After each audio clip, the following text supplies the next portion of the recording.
Yo. It's Grapsody with Will, Phil, and Reg, trying to keep it real instead of what you usually get from these talking heads. It's Grapsody, we're here to fill the void. 3 black fans, different perspective, got to fill your voice. Coming with the podcast, talking majors, indies in between. Yeah, it's all that, and we're down with Fightful, better fall back. Coming for respect, we connect like a ball bat. No need to double check, these are all facts. You're listening to us talk raps. You're listening to us talk raps. Will, Phil, and Reg. Yeah, we're Grapsody, here to talk raps. Yeah, we're Grapsody, here to talk raps. Yo, it is I, your favorite low talker, Phil Lindsey, and of course I'm in the building with Righteous Reg. This is Grapsody. What's going on, y'all? It's a lot going on, apparently. In the building, it's your boy, your favorite rapper, your favorite writer, your favorite podcaster, the real media man, Righteous Reg. What's up, Philip Lindsey? It's been a lot going on this week, but it's been good going on this week. Not too much dumb drama, at least for me, at least. I mean, for me, I don't know about the rest of that. Not in our personal lives, no. Yeah, but there's always dumb. That's what I'm talking about. There's always dumb drama when it comes to the internet, in general. Definitely. Yeah, that's an endless thing that'll never stop. But it's been some fun stuff going on, I think, especially last night. So I'm browsing, perusing around my room, just, having a good time. Was watching basketball, actually. A lot going on. Basketball will definitely get into that. Not the greatest. So, my friend and co-host here, Philip Lindsey, enters a group chat, and he's like, yo, this Drake freestyle's crazy. I'm like, which one? Link me. I don't know what you're talking about. I don't know nothing at all. Philip Lindsey sends me the link. I click on this link.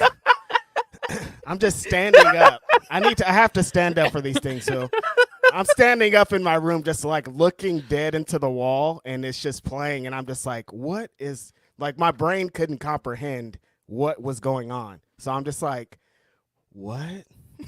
Yeah, a lot's happened since last time we recorded. Because remember, last time we recorded, we were talking about the J. Cole apology.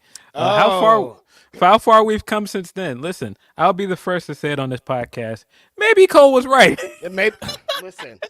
Listen. We came on this podcast. I was a disappointed dad, Philip Lindsey. And maybe I was wrong. Maybe Cole knew exactly what was going on here. Because where have we gotten, Phil? Where have we gotten?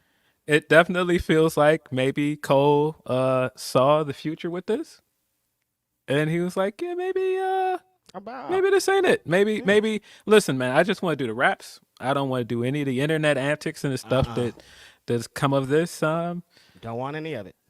So, yeah, last time we talked on this podcast, right after we got off here, Drake had dropped what's now known as the push-up record. And I thought that the initial Drake record was great. I liked it a lot. There's Drake isms on there. There's Drake dropping some insider stuff and doing it as a double entendre. Of course. I think the dropping Give Me 50 thing, I thought it was funny. Yeah. Because, of course, Kendrick has the videos out there of him doing the burpees and the push-ups. So on that level, it's funny. But then when you tie it to the rumors that he has to give Top his splits, I was like, oh, okay, yeah. You got the split line on there that people don't seem to like, man. The way you're doing splits, you might rip your pants. Some people might not like that line. That's bars, though. But I thought most of it was funny. I thought some of it didn't hit. But for the most part, I liked this record a lot. The short jokes, not really for me. But as a first shot after all of this stuff, I thought it was good. Yeah. And I was surprised how much he got everybody in there. He got some shots in there at Ross, got some shots in there at Future. The Metro. The Metro line is one of the funniest lines on there, possibly the funniest line on the entire thing to me. Honestly. Metro, shut your ass up and make some drums, nigga. Hilarious. Dead. Hilarious. I think the Mike Jack, the response to the Mike Jack line was really clever. What's a prince to a king, a son? I thought that was a dope line. So yeah, I was like, okay, we're off, man. Let's get to it. We got a Ross response right after that. I think the stuff with Ross talking after the actual verses is funnier than the actual verses. Totally. The verses are fine. It was alright. I'm still kind of confused as to why Ross jumped in here. Well, Ross unfollowed him, right? And that's what started some of the rumors that he had beef back with Drake. And then he was on IG or wherever playing to like that record and vibe into it. And so then it became even clearer, like, yeah, he's not fucking with Drake no more. Okay. And so off of that, Drake threw some shots at Ross on the Push Up record. Gotcha. And so Ross then responded. Immediately. Ross responded very fast, and I was just like, okay, I don't know if we needed that quick from Rose. It was a little boring to me, if I'm honest. But Totally. the stuff afterwards is the stuff that I knew Ross was going to give up. All the internet antics, him being on IG, the BBL Drake stuff, BBL Drizzy stuff, the calling him white boy constantly. All of that stuff is funny. But also watching those IG lives, I'm like, yeah, I could see Cole sitting at home like, nah, I just want to make my album, bro. I don't want to.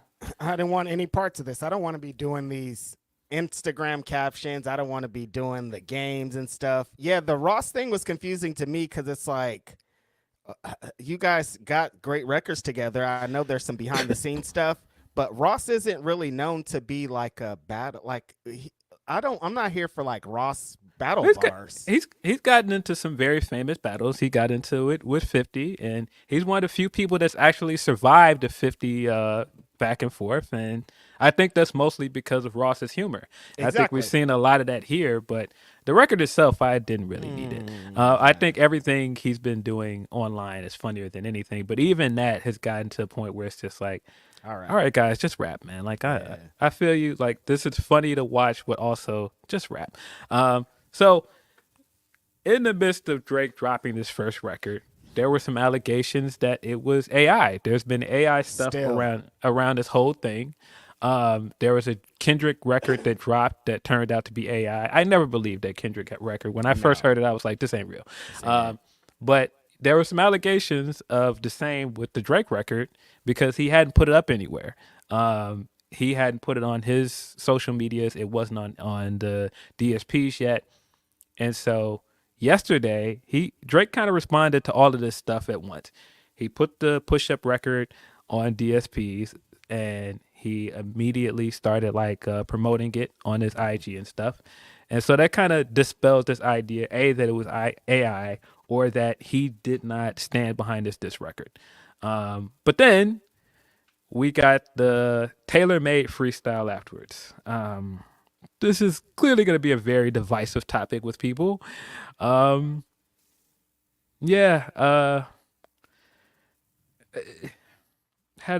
we get into it? So essentially, he's trying to go, oh, y'all thought this was AI. I'm going to show y'all AI. He brought the AI for this record, and he did the verse as Tupac with the AI filter over it, and the Snoop verse with AI filter as well. And then he did his own verse towards the end. Now, do I think it's clever that he's trolling people that thought he did the AI the first time? Yes. Do I think it's a clever way to troll Kendrick, who has been tied to Pac for most of his career, that did the record on To Pimp a Butterfly with the Pac interview towards the end? Do I think that that's a funny way to jab at him and try and go, hey, man, drop a record. You still ain't dropped a record. Yes, I do think all of these things are clever. I think the idea of the record itself is clever. But I don't think we need one of the biggest rappers in the game right now using AI.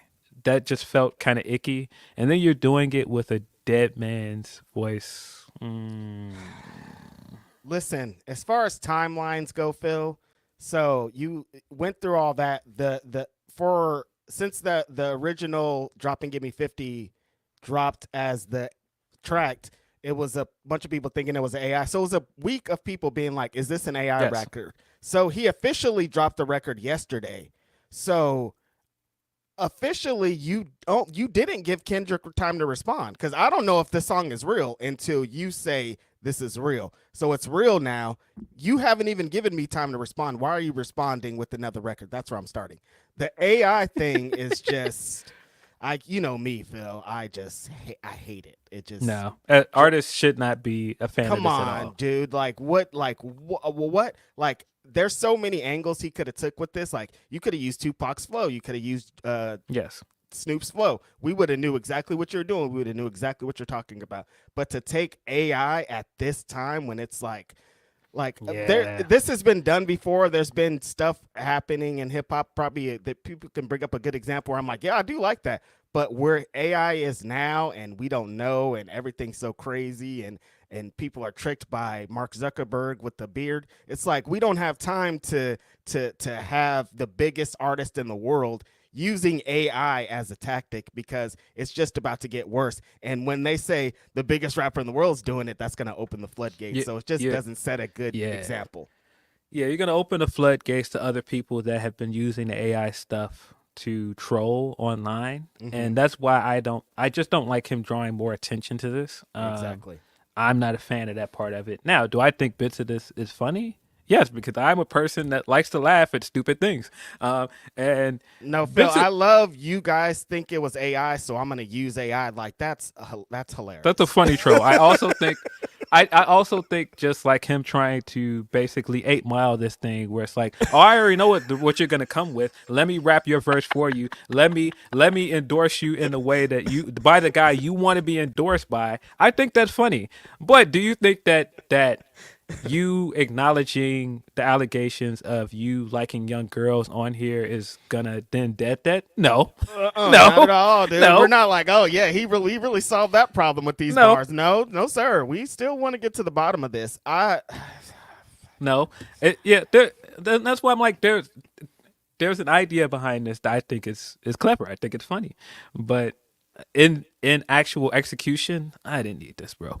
Exactly. Now, Phil, as Kendrick, when you say, as somebody who Cole got out of the antics really fast, Kendrick also really hates the antics. He just wants the raps. He's not gonna like any of this, right? No. And I think people that think that he's goading Kendrick, like, well, hey man, you're on the clock now. All right, well, you were on the clock after Like That dropped, and it took you what, a week or so to put out your record. People that still look at you away after the Pusha beef, you never responded to that guy after the story of Iodine. You came out with your story of how, your folks were like, you can't drop that record. Then you went on the shop and you told LeBron that, it got too personal and all this other stuff. So for you to come now and be like, no, you're on the clock. It's like, yeah, that don't really work, bro. Nope. I don't think you can use your on the clock tactics to try to go at Kendrick. That's not how this works. Autistic Weirdo is saying it took him 3 weeks to respond to the Like That record, which is probably about right. But that's why I'm like, for you to now be like he's on the clock, it's kind of like, I don't know, bro. Like, and I get the tactic. I get you're trying to rush this guy out so he comes out with like this surface level diss that's not that good. But I don't think Kendrick is fazed by all of that. Kendrick don't act like that. I don't think he's fazed by this. And I think Kendrick has a record. I think he just hasn't dropped it. I think he's had a record. I think he's had a record for years. He just either had a record sitting up or he's recording something new. I don't think he has this isn't like he has nothing I'm responding to. He already has something. No, either something laid or I got it. I really feel like he's had a record for a while because these two have had beef for a long time. And Phil, it's Drake. Like how much he has endless amounts of material. There's endless amounts of material with Drake because I mean, as great as Drake is in some ways, he makes music I enjoy. He's always been right on that level of corniness and like, how did you get in this room? And like, wait, how's that guy in here? And so I think that's the other part of dropping this record. Basically this morning is that a lot of artists don't like this. I saw a lot of rappers last night that were saying, all right, this is corny now. Yep. And I totally understand from a rapper's point of view. well, really from any artist's point of view of like, I don't want to see AI getting used into this. No. Because it cheapens what we do. Yes. And so I saw a lot of people. I saw Nick Grant saying things. I've seen a bunch of people that I think you had a good moment with the push-up record. And so when you do this now, I think a lot of people are now looking at you like, bro, why'd you do this? Why did you do this? You had it, dude. You had the one record. Let him respond to that. Then we're off to the races. It's Drake. He just has to get into the antics. He's antsy. He can't help it. It's like, what antics can I get into to goat this guy? You're not going to goat Kendrick, dude. Like, he already knows. No. This is a strategic guy. Like, he knows exactly when to strike. He knows exactly everything to go down. Do you think that part of him dropping that record is that Drake is sweating about what this guy can possibly say? Yeah. He has to, exactly like you said, it's 8 Mile. He's trying to get out in front of. He's like, if I put it all out there, this guy thinks he's what he's going to strike me with, but I already said it. But that's not how this works, dude. It's not, no. Kendrick can flip everything you said into that record and to making you look bad. That's how good this guy is at. But and we've seen this before with many rap beefs where the truth doesn't matter, man. Somebody comes out with a fire record, it doesn't matter, bro. I've said for many years, as good as Ether is, he was getting some lies off in the record, man. Buddy was lying, yeah. Nas was getting some big lies off in this, but that didn't matter because he had won. He won. It didn't matter. But listen, man, very excited about us getting to like actual rap beef, actual music being out there. Not a fan of some of the antics that have come with it, but it is what it is. We also got a Chris Brown record last night. Did you hear this? I didn't hear it, but I read some of the bars and I was like, oh, we're doing this. For context for you guys, if you don't know, Quavo dropped a record last week where he threw some shots at Chris Brown. There's been tension between them for a while, and he got some shots off. This week, Chris Brown responded with a very very crazy record. He got into responding to some of the abuse allegations. He said, you can't get into beating a woman. Well, we've seen the tapes from the elevator, and you were beating folks too, and not a woman. What y'all? I don't listen. I don't want to get beat off. This is crazy, you guys. Yeah, I don't want to get into him pushing Sweetie down in the elevator and pulling her down in the elevator. And is that the same as you like abusing Rihanna? And like we saw Rihanna's face in comparison. I don't want to get to comparing the abuse here. Both terribly awful, and you guys should be held down for it. I don't think that that's the bar you want to get off in response to him, Chris. I don't think that really made you look great. But he said a bunch of stuff in there that I was like, I don't know. When he said, everybody wishes it was you instead of Takeoff, I was like, okay, let's everybody calm down. Let's everybody relax. Now, if you're here for the mess, you got a lot of mess out of this. Him saying, I fucked your girl first. That's not a bar for you. I fucked your girl while she was with you. There's a lot to take in from this, but that bar in particular, him saying everybody wishes it was you instead of Takeoff, I was like, okay. There has to be a line. And I mean, as we talked about before with people getting lies off, the title of it is Weakest Link, and this whole thing is that you're the weakest link out of those three guys. That is just not true. Because for a long time, people thought Quavo was the best one. Totally. Which is Takeoff is the face of the band. Yeah, he was really the face of the group for a lot of years, and so for you to now say the weakest link, now I think Offset's having a great solo run. I think he's done some great things with it. Takeoff, I think, was the best rapper of the three of them. Totally. But he's definitely not the weakest link. That's kind of crazy to say. But I don't think the record is bad. I think it's a good record on just the level of getting into the raps. I think it's a good diss track, but man, something about that Takeoff record, I think because we're just still so close to it, it's like, I didn't really need that. And I hate that as a diss to like a group like them of like Weakest Link, because that's like not like how a group like that works. Like you can't say like, oh, Wishbone was the weakest link in Bone Thugs, because it's like they're like a linked group. It's like it's an effort to put these songs together. Like some people play their parts, some people like do specific things. Like it's just such a Chris Brown is just terrible. What a terrible person. What a terrible guy. But he can dance really well. I don't care, dude. Like that be people's like things like, oh, I don't. They'll forget about everything with some talent. It's like it gets kind of disgusting. We see it often in hip hop and R&B of like, yo, but you see that moonwalk? I mean, sorry, not specifically to Michael Jackson, you guys. Like that was just like coming. But yeah, there's rappers the same thing too of like, but he could spit, but it's like, but he's the worst guy you've ever met in your entire life, Kanye West. Yeah, to do the whole all right, man. Well, you beat somebody too, and it's just like when you think about that too long, it's just like no, let's not do this. Let's probably just not do that.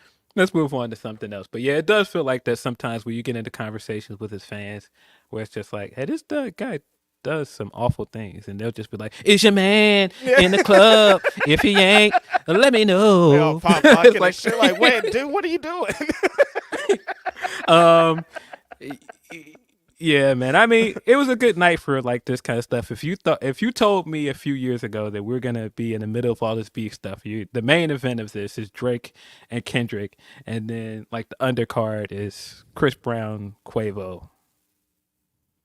No, I wouldn't have guessed that. What are you saying, Phil? Listen, the main objective here is last week we talked about it. Drake got in the booth. Even though the second one was kind of wild, my boy got in the booth and he rapped, and that's all that I wanted. So yeah, all the antics around this, I don't really need it. But has some of the jokes around this been really funny? Yes. Totally. Has some of the jokes at Cole's expense been very funny? Hilarious. Yes. But I still keep coming back to maybe Cole was right, man. Like if I'm anybody in this, I'm picking Cole's route. Like maybe not the way that he did it, but I probably would have never gotten it off rip. But like getting out of it when he did was pretty smart.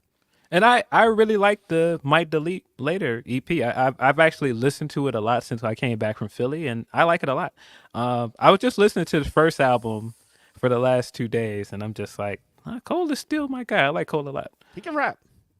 But some of them lines don't hit the same, man. Some of them greasy lines about how I'm the best and ain't nobody checking for me. It's like, but you just apologize. Like someone is checking for you, and I don't know. It's interesting. But yeah, hip hop, we back, I think. We are back. But yeah, it's been a fun week of rap stuff. It's been really a fun couple of weeks. I mean, when you look at it, we're now back in a place where not a diss record, but a record with like some shots at Drake is one of the biggest songs in the country right now. It's a #1 record. It's insane. I think that's great for the culture. That's great for hip hop, man.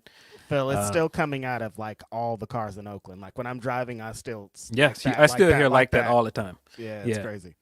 Which is dope. I think that says a lot of why Drake is doing some of the stuff he's doing. Like when you're going out and you still hear that record a lot, you got to keep hearing that. And it's like, all right, respond. I'm like, bro, the fact that you still hearing this record outside.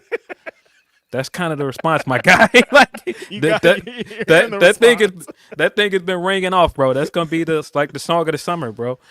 But I mean, yeah, if I'm in Drake's shoes, if I'm driving down the street hearing it, if I'm at the club with all women around me in that song, and they're getting crunk to that song, crunk is so funny. And I'm about to be mad too. Nah, get in the booth, dude. Do something. I think he did it already though. Like this is still stinging. Yeah, and a big knock at Kendrick for a long time has been, Kendrick's great, but you're not going to hear him in the club. You've been hearing that verse a lot in the club, bro. Wow, proved you guys wrong with the song like that. I like that. Such a dope song, though. That beat is crazy. Yeah, great record. Still love the verse. I think it was just a great moment for hip-hop. I think all of this is great for hip-hop. Drake is the world wrestling entertainment. He just keeps trying to create these moments. He's like, look, I'm about to get these moments off. Like, y'all are going to remember these big moments that I created. All the little stuff in between will be fine. But when we look back, you'll remember these things that I did. And Kendrick just wants to get to the graps. But I understand. The big moments are what makes the money.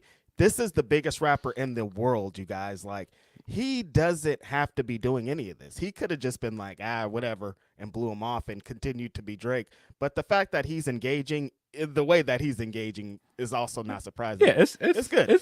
It's cool stuff to talk about. I think for some people it's jumped the shark with the stuff from last night. But I'm still waiting for the Kendrick record because I do think the Kendrick record is gonna be the moment. We'll be back again. Yes. Can I take or leave some of this online engagement stuff that we're doing? Absolutely. But yeah, I had a moment the other day when I was just thinking about how big hip hop is now, and if I just would have never imagined how big hip hop is. Like, I just watched the last Ninja Turtles movie, the Mutant Mayhem, and at the end of that movie, there's a tribe record. Right. And I was thinking about that. That's crazy. No Way Home. At the end of that record, it's rap. It's rap. Like, I remember seeing it with my brother, and he is a big fan, like you are, of what am I trying to play? I have too many things on my mind at once, and like all of them are trying to come out at the same time. It is 420 Grapsody, and Philip Lindsey does not partake, but I do partake, just in case you guys wondering. He's a big De La fan, and Yes. so the De La record 3 is the big records at the end. 3, you've seen No Way Home, right? The Me, Myself, and I record. No, that'd be Myself and I. I have 3's the seen magic that. number. That's it. Oh yeah. I don't. I saw the movie, but it's been so long I don't remember. But yeah, just the fact that those, like, all of these things are like big moments for kids, and like these are big blockbuster things, and hip hop is attached to it. It's crazy.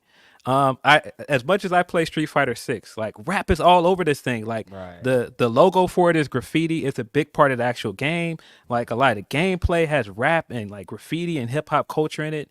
It's wild to think about like how big hip hop is now, man. Right. People don't understand that we used to have to like add hip hop to things. We used to have to like turn the music down on video games to play our own music attached to it because there's no hip hop involved. Now every game that you play, there's some kind of hip hop involved in the soundtrack, on the menus, like it's something involved. Movies too, like hip hop used to be like bad. They used to look down on rappers. Like, there was a time when like LL Cool J and all these guys were like, "Oh no, I'm not a rapper, I'm an actor," just because, not because they weren't rappers, but because they were looked down upon when they came and sang they're rappers. Now, like, rappers are the forefront of everything. Yeah. Watch commercials, like there's Everywhere, KFC bro. commercials are rappers, meals, and like it's just like you can't go anywhere without seeing rappers. You watch basketball, they're in the front row, they're performing. Like, hip hop is everywhere, and as hip hop, man, I just love it. It's great. Like, just, it's like in every single culture. Like, I don't have to go and look for it anymore. It's just like I'm living it in everything. Like, and we're everywhere. a wrestling podcast, Phil, and wrestling and hip hop are so ingrained now. There was a time where we wanted to get to where we are now, and we're here, and it's like we're in it so deep. Like, I don't sit back and realize like where it's gotten, and it's like, it's crazy. Like, we saw Wale Mania, the West Side Gun Show was like the next day. Like, those two things like coming together and converging, and some of the greatest hip hop artists of all time are in there, and they want to talk about wrestling too. It's insane. Yeah, when the Drake record dropped last Saturday, the WWE on Fox account put up the picture of Drake with the WWE Championship, and I was like, "This is where we are." It's crazy. I really want to know who runs that account, because I'm just like, either this guy is black or Who is that? he with the shits, man. Something. But yeah, just a cool moment. Of course, we got basketball stuff going on. Playoffs are just starting. We wrapped up the play-in tournament last night. My Bulls got in there and did what I would expect the Bulls to do, have one really good game, and then get the Miami Heat without Jimmy Butler the next game and have a awful game that night, because this is the most Jekyll and Hyde team ever, and I expect as much for them at this point. I was sitting there after the first game like, all right, great, we're heading to the playoffs. No, we're not. I mean, they would have lost to Boston anyway, but listen, Phil, I wore my blue hat in memoriam to my boys. It's been tumultuous. Would you describe that as the Warriors season? It's been a tumultuous season. lot of drama. I thought they played really good after All-Star break, and they kind of tricked people. And that was Chuck's point of saying, like, man, it doesn't matter what this team does, and Steph is still Steph. Same thing with the Lakers. LeBron is still LeBron. He's a great player, but these guys are not getting younger, and their teams are at the bottom of the conference. Like, Right. it's good fodder, it's good entertainment for the moment, but they're not a threat. And when he said that one night on TNT, I was like, man, he's right.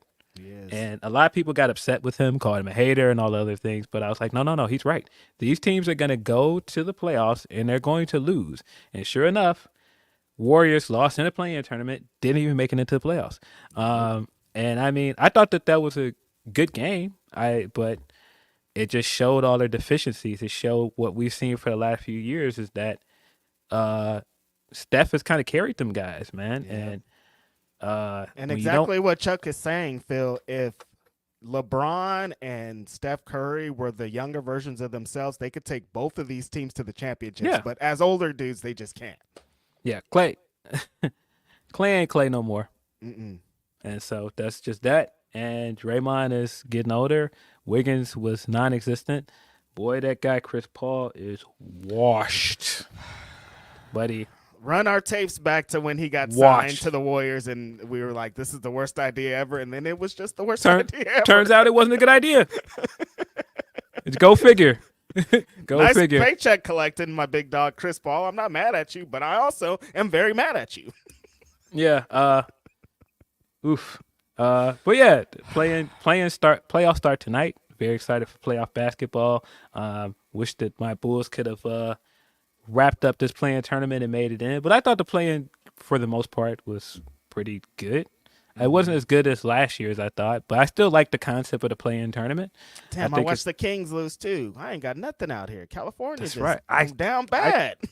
I thought the Kings were going to win too because Zion got hurt in the Pelicans-Lakers game. And so I thought, all right, they're prone. You could beat them. Nope. Sacktown is out of there too, so this is where we're at. Damn. Yeah, go figure. Both of us are sitting here talking about hoops, and neither of our teams are in there. Can't even cheer for nobody out here. It's crazy. But hey, man, it has officially begun. I can cheer.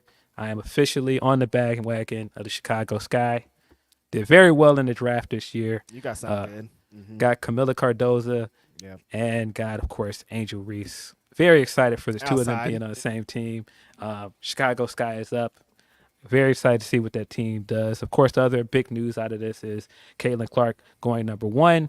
No big deal. Just one of the greatest college athletes we've seen of the last decade. One of the greatest collegiate basketball players ever, probably. Big draft for that one. Drafted number one to the Indiana Fever. I looked at the ticket for the Fever versus the Sky coming up in June. That is already a hot ticket. Yep. I've seen that they're trying to move that game to the United Center. It's already that big of a ticket. Cool. I think it's cool for the game, the women's basketball. I think that, hopefully more people watch because that's the thing that's going to change things for them. Because I've seen people talk about how much the women make and how they should make more. But you got to remember the thing that changed for the NBA is the rights agreements for TV. That's what changed things, that those players made more money. Yep. And so you got to get people watching the games. If people don't watch the games, those women are not going to get more money. Exactly. Angel Reese in Chicago just feels right? Then it just like, oh yeah, that hits. That makes sense. Like it's just like a perfect combination. It feels like. Very excited for that. I don't get a lot of things to be excited about with Chicago sports. I mean, Kobe had a great season. Kobe White had a great season, but I didn't expect the Bulls to really do anything. That's about to be a different looking team next year too, right? Absolutely. I think you got to make some moves. Probably, I think we need a new coach as well. But yeah, I think it's dope for women's basketball that they're getting so much coverage right now. A lot more people are talking about that other than the actual tournament. I haven't heard most people talking about the actual NCAA tournament at all. Legit, most people are talking about women. All women's basketball, all women's draft, and that's great what you're saying about the tickets, because that's also another thing. If the live attendance is going up and they're having to move venues and things are selling out, and it's going to be like this all season because you're going to get fresh, new, cool matchups. Like that's when things are really going to start working for these women. And I've been seeing a bunch of people been like, I'm about to watch WNBA this year. I'm about to watch WNBA this year. And I think just having so many like superstar players to be attached to, that's a big step in getting more people to watch. And I'm excited for them. Yeah, because again, that's what changed it for the NBA. Magic and Bird's rivalry is what really changed it because we were still watching things on tape delay. Yep. And so when that rivalry came to the league and you had more interest from people watching college basketball to watching the pros, that's what really changed the NBA. That's what turned it into the cable television phenomenon that it is now. Now, of course, Michael Jordan came and turned it into a global phenomenon after that. But that was kind of the start of how they started making money and how the league got bigger is because of that rivalry. And I think that WNBA needs something similar to that. And I could see that this draft class is kind of the thing that can change things. And so I hope that it does. Candace Parker is like, man, if I was a few years younger, I'd be in the game. Yeah, but still, she got to do her thing. I think like she was like such a kind of like lonely superstar over there that she was gaining and garnering interest for them. But I love that there's so many more that are going to come and join and help. It's like it's a great, exciting time for them. The college basketball tournament, the women's tournament, like people were talking about that heavy. They're talking about this heavy. It's an exciting time for women in all aspects of sports. It's super cool. Yeah. Speaking of that, you saw that Nyla Rose thing? Oh my God, I'm so angry. Shout out to Nyla Rose, man. Shout out to Nyla. We love Nyla over here. We love Nyla. I thought that whole thing was unfortunate. I don't know what led to that. It seemed like somebody from another promotion kind of snitched the AEW out, and that's what put them on Oklahoma Athletic Committee's radar. But I'm glad that the community has like rallied around Nyla. I'm glad that Tony gave the answer he did the other day on the media call. But yeah, they're on the wrong side of history. I tweeted that when I saw it. They're on the wrong side of history, man. Like, this is just, I'm just not feeling it. It's whack, man. Like, especially the circumstances like that of like just someone being a hater, essentially, and then the big circumstances and things that surround you just being a hater. Like, it's way bigger than just like, oh, I did my thing. I did a joke or did a bit or I did whatever dumb shit I was trying to do. It's so much bigger than that. And it's like, these are people's lives. These are people's jobs. This is like, it's dumb. And like you say, you don't want to be on the wrong side of history for something so stupid. Right. I don't know the scenario that led to them reporting this. I don't know specifically what happened, but it seems like there was another promotion at some point that said something. And, I'm sure some people immediately jumped to the conclusion that it was WWE, but I'm not so sure. It seemed like it was a local promotion, so it's probably a smaller indie promotion. But yeah, of course, as always, man, trans rights are human rights. Yep. And so, we stand behind Nyla over here. Yeah, we love Nyla, and if you don't respect trans rights, you better figure it out, big bro. It's crazy out here.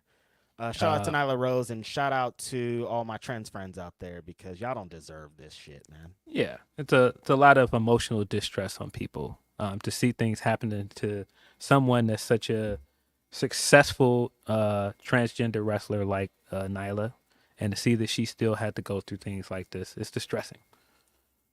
Hate it here.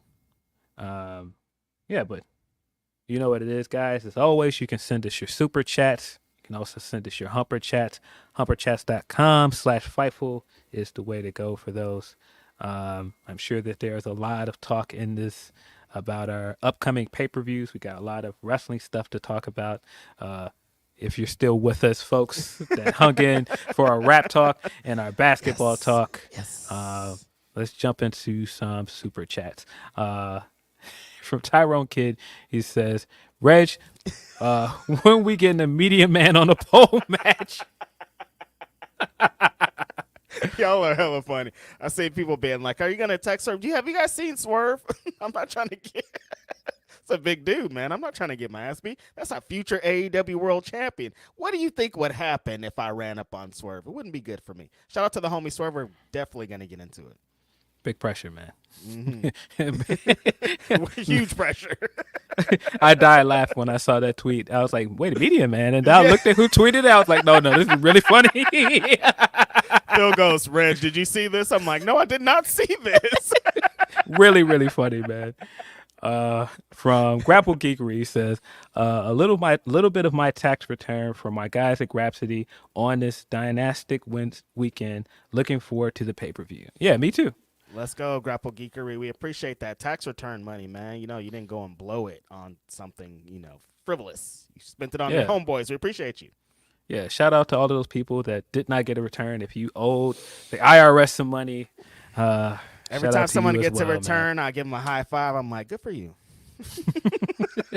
But yeah, it is that stressful time of the year where you got to get them taxes done, man. Hopefully everybody either got their extension in or got that done.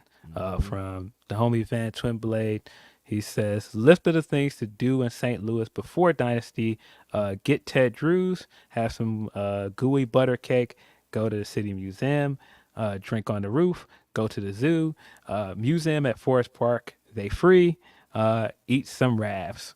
Ravs are toasted ravioli for people that don't know. Appreciate you, Van Twin Blades, for the generous super chat. Yeah. I don't know that I have that much time in St. Louis to do all of that, but I'll keep all these things in mind, especially if I go back. I think Van Twin Blade, I appreciate you for that generous super chat. Is speaking of maybe people that are there today, a little bit earlier tomorrow. Mm-hmm. Those sounds like some very awesome things. I'm going to have to get down to St. Louis because I want to try some of them toasted raviolis. And I think there's a Glory Pro show, Van Twin Blade, correct me if I'm wrong, happening this weekend also. Big in St. Louis. So hopefully if you got time to get that into, you'll do that. Yeah. From Dungeon Master of Puppets, he says, time for church. Can't wait for Dynasty. Appreciate that. Let's see, from Alexander, he says, the AI floodgates are already open. The artists who figure out how to move in that future first have mastered first mover advantage, right and wrong. Yeah, absolutely. I think there are probably some creative ways to do things with AI. It's just such a touchy subject, especially when you get into things like artist rights and creator rights, and man, it's just such a slippery slope when you get involved with like corporations. You've already got artists in places with streaming and other things where you're losing the battle to some of these big companies. So it's just such a touchy subject. Drake were to release this record, how does the Tupac estate and how does Snoop feel about this? You know what I mean? Yeah. I mean, at least the way he released it, he put it out on IG Live. It was just kind of a throwaway thing. Now, if he put it on streaming and he's making money off of it, that's a little bit even more so like, why are you doing this, bro? It's weird, but it's going to get, it's an inevitable thing. It's going to get bad when people just start like I can craft an Earl Sweatshirt verse and put it on my album and he doesn't have anything to do with it. And it's just like, ugh. I saw a video of this dude, legit, he was rapping like Lil Baby or Da Baby. He was rapping like Da Baby, and then the AI software made it exactly like Da Baby. And I was like, oh, we are doomed. We got Lil Baby. We got Da Baby. We already got enough babies. That video. I still get them confused, man. It's a lot of babies. That clip of T-Pain saying that and doing to do something else will never stop being funny to me. It's a lot of babies gets me every time. We already have enough. We have that music already. We don't need it. We don't need the music. That music's already been made. Do something else. Shout out to T-Pain and his resurgence and getting a big WrestleMania pop too. Yeah, man. Shout out to T-Pain, man. A lot of people was talking crazy on that man's name for a long time. So, man, glad to see him get appreciation. From Dre Sorrell, he says, took my son to his first wrestling event, courtesy of Chicago Style Wrestling. We witnessed Sky Blue be met by Kyle Fletcher in an open challenge and special guest referee Will Ospreay. It was insane. That sounds dope. Yeah, I heard about this. I saw a little bit of the some pictures and video of this. Sounds like they were having fun out there in Chicago style wrestling. I don't even know what Chicago style wrestling is, honestly. I suppose it's in the city of Chicago. Maybe I there's would like think Chicago so. style hot dogs there. Like, I don't know. Oh, that's a pretty good name. 'Cause Chicago style hot style, Chicago style pizza, Chicago style wrestling. Uh, let's see from Joseph Molina.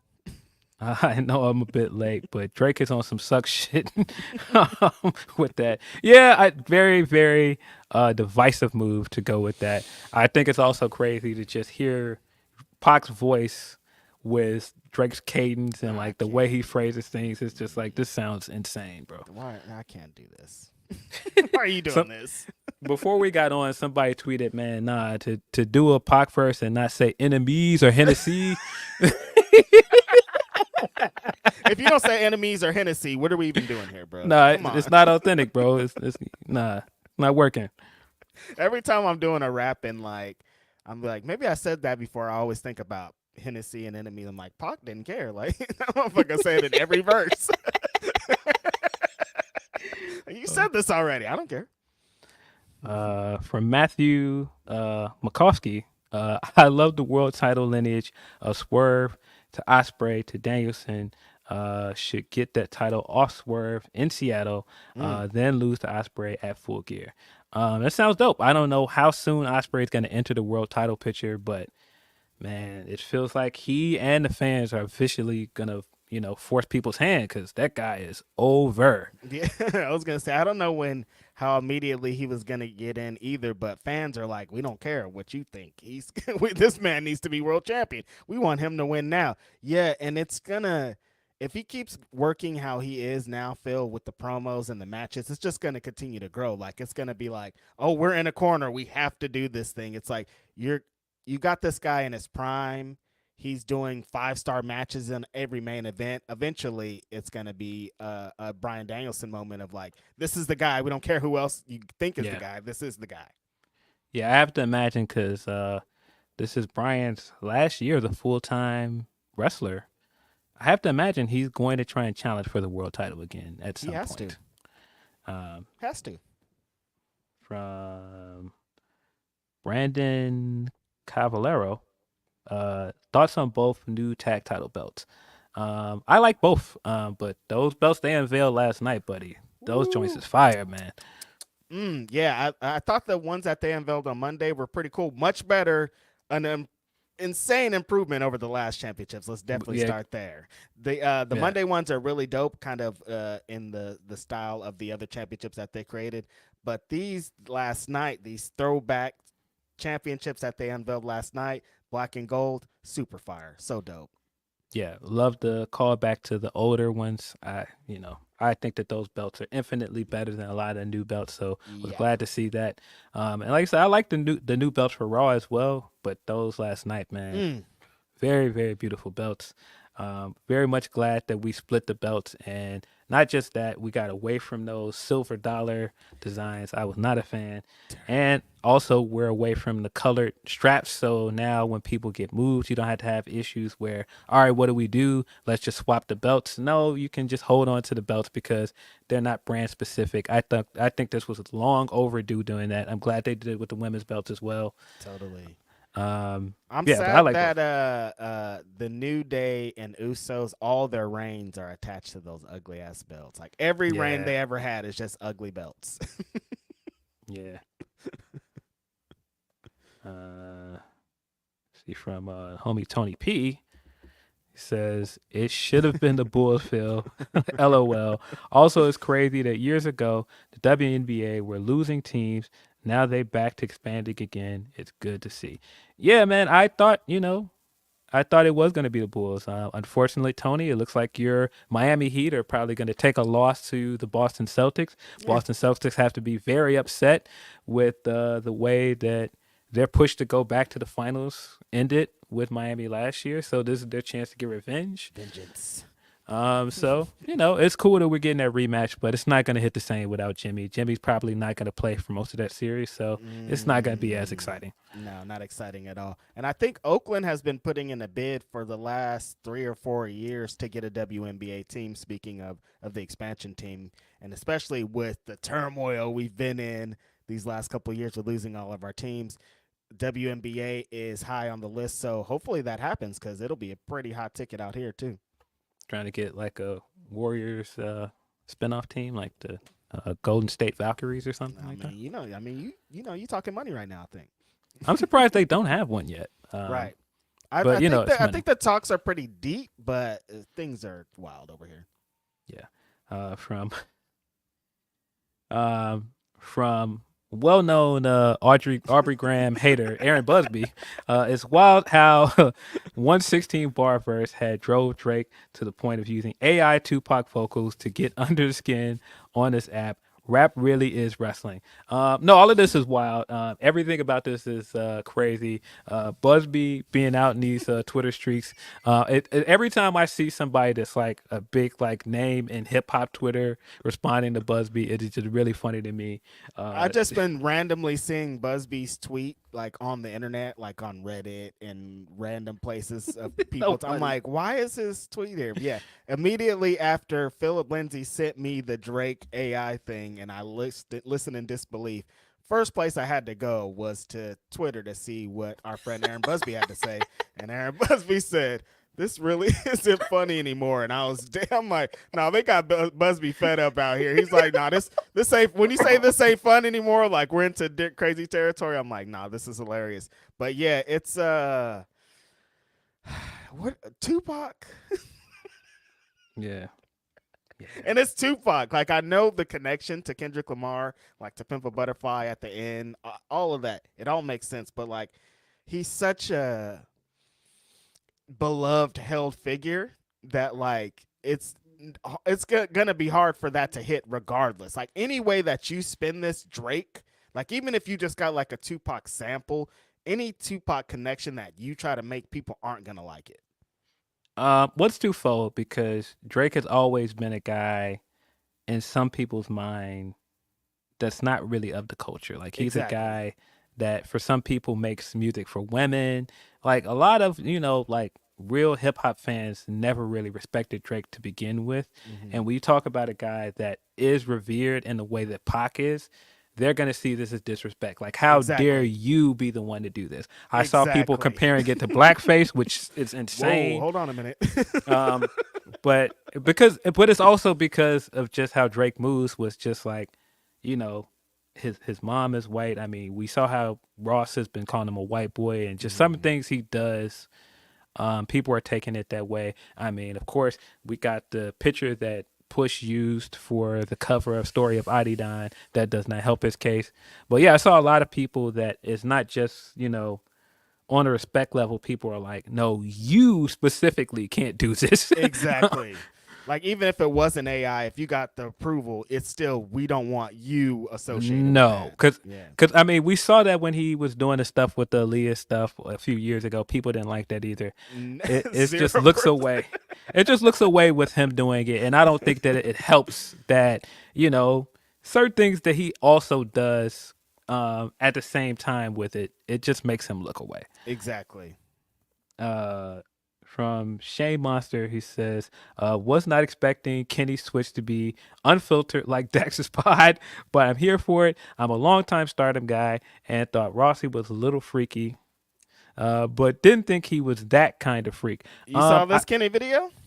I've seen the clips, and it's funny that it looks like Kenny thought he could just hop on stream, fire up some joints, fire up some Street Fighter, and, just talk candidly on there. And as a lot of wrestlers I see go, wait, that ended up on the sheets? Like, yeah, dude. that kind of happens when a very famous wrestler live streaming to the world, Kenny Omega. Like, we can all see this. Yeah, and I mean, he didn't say anything specific about Rossi, but he just said a lot. He just implied some things. He implied that them pauses are saying a lot, Phil. There were some things you can infer from it. I won't jump to conclusions because we don't know. I don't know anything. I don't want to get on this podcast and say anything definitive because we don't know. Mm-mm. But it didn't sound good. I thought the part Mm-mm. with where he was talking about the Impact stuff was also interesting. Did you see that part? I didn't. He talked about how he had that run in backstage with Josh Alexander and how he was hoping that was going to go somewhere. He talked to Scott D'Amore and he was like, "Okay, where's this going? It's going for the match, right?" He said, "We might do that, but it's just for now. It's just an interaction backstage." And it's just like, whoa, people want the match. Like, My bro why was are trying we to get a doing match this? with Josh Alexander. Yeah, like if we're doing this, because if you remember at that time, a lot of people thought that Josh was going to be the guy that dethroned him. Yeah. And he basically confirmed that that was never going anywhere. And it's just like, all right, if that was never going anywhere, then why did we do this? Like, what was the point of this if there's no angle and there's no match? Thinking about who did dethrone him, I'm like, oh, I know where it went. Yeah. But yes, it's just a lot to that. And I was just like, that's interesting. But I also just think it's very funny that Kenny is just on stream and he thinks he's just saying all these things, answering fan questions, and nobody's going to pick any of this stuff And up. I love that. Like, you know how Kenny Omega is. He's like, I didn't do anything. I'm playing Street Fighter talking. Like, nothing. What do you mean they're talking about it on the dirt sheets? Dude, these wrestling fans some people are just listening for these sound bites. Like, they don't care about Street Fighter. They care about your little bits and your little stories that you tell in between. It's been hilarious, and I was excited to see how much longer he gets into this. Yeah. We'll see much longer he's allowed to do the unfiltered streams. After this Rossi thing, I'm like, whoa. Yeah. Speaking of the push-up record and drop and give me 50, one of my favorite things he's ever done is him responding to that guy that came in Rio. It's like, man, probably could bench more than your dork ass. Still just a hilarious bar. Shout out to Kenny, man. Hilarious. Hope he's doing well. Curious when we're going to get an update on him. I would hopefully think he would give us one with his new little streaming thing, but like if anybody's going to give up an update, wouldn't the man himself? Yeah, hopefully he's getting better and he's in good spirits, man. Seems like he is based off of everything I've seen, but yeah, we still got that update that he's potentially going to have surgery. So we don't know where we're at with that. So speaking of updates, we got an update for our homie Big E. Was that this week? Yeah, we talked about it last Saturday. Yeah, we talked about the tweet at the very end of last episode. Man, just again, like Big E, if you did it, I've been emotional about it all week. Like, damn, Big E, man. Like, but he seems like in a really good place, and yeah, I guess the stuff this week with his lovely lady came out, so that's why he was back in the news. Yeah, he dropped those announcement images on IG. Hilarious, by the way. Happy for him. A very Big E way to announce he's in a relationship. Totally. Man, I'm just happy for him, man. Like, so I'm glad that he's still in good shape. He's still living his life. He's still a happy. giant.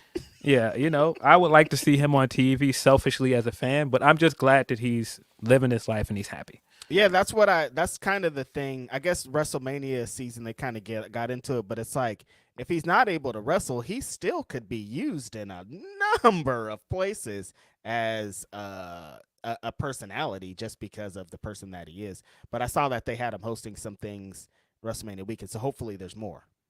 Yeah. Speaking of surgery, we also heard that Seth Rollins officially had to have surgery. Your boy. On his torn meniscus. So, it was what it looked like going into WrestleMania, that he tore the meniscus in the gender match. And then, he did that with a torn meniscus? He went ahead and worked, and he just took the time off and just he didn't get surgery. He just, took some time off and, rehabbed it well enough to work WrestleMania. And this was kind of my point, not to get into, again, I was right, but I will, kick my feet up and say, again, I was right. We got a lot of this right after he got hurt of, why wouldn't he just drop the title, man? Why wouldn't he do this? Like, this makes him no better than Roman because he's not going to be there. And the guy ended up doing TV every week after getting hurt, was doing Raw and SmackDown at one point, did all the travel, did all of the media and stuff, worked 2 nights of WrestleMania with a torn meniscus, did a 40-minute main event on night 1, defended his title on night 2. Listen, man, give it up to my guy, man. Give him his flowers, bro. That's all I'm saying. Listen, I would. You can run my clips back. I retract my previous statements about the homie Seth Rollins. Doing everything that he did, but specifically those 2 nights of WrestleMania with a torn meniscus, like, brother. Listen, I'm giving it up. Like, how could you not give it up? Like, and it wasn't just like he didn't slow walk the dog through this shit, Phil. He was out there working still. So, shout out to Rollins. I take everything back I said. The brother can work.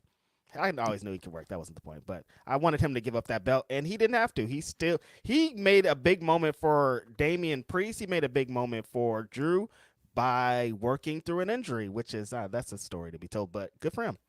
yeah, helped Cody win. This guy did all of that. Helped 3 guys get over in the process. What a guy, man. I don't know if send Roman on vacation. Well, he was on vacation, I think. Already. Yeah, what a guy. I'm sure that there's some safety stuff there that I worry with him. But I told you when we got on this podcast and he found out he was injured, this guy wasn't going to miss a chance to main event WrestleMania, man. He wasn't going to do it. I remember that clip of when he was coming back from the knee injury years ago and he had to miss WrestleMania and he did the WWE 24 episode and they had the sad music playing and he was sitting up there in the box watching WrestleMania and he had to get out of there because he was so upset that he was missing WrestleMania. He was not going to let that happen again. This was the possibility to have the biggest match of his career there as well. It wasn't happening. Based on what we know about him, I knew he wasn't going to let that happen. He didn't. And I mean, he put everything he had into that weekend. And that also kind of shows on his face after the Drew match, and he was so emotional. And after the stuff with Cody, he was so emotional. All of that stuff definitely hits different now, knowing that he had to have surgery, knowing that he knows he's going to have to miss a couple months. Yeah, man, get some rest, man. Get back soon. Well-earned time off. Interesting timing, though, right? Yeah. Brother has his contract coming up. Listen, man, that's the other part of this.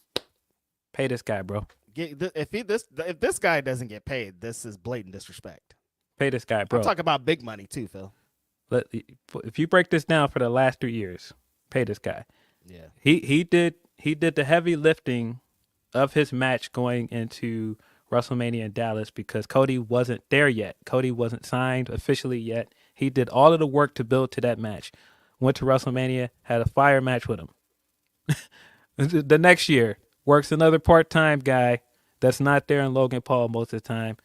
Has a fire match there. This year he did this at WrestleMania. Worked 2 nights in a row. Pay him.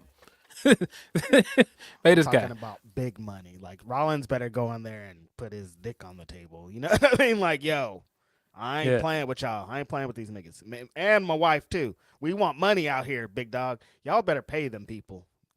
Like, what those people did for your company, like, if you don't throw everything in the world at these two, you're drunk. Yeah, nah.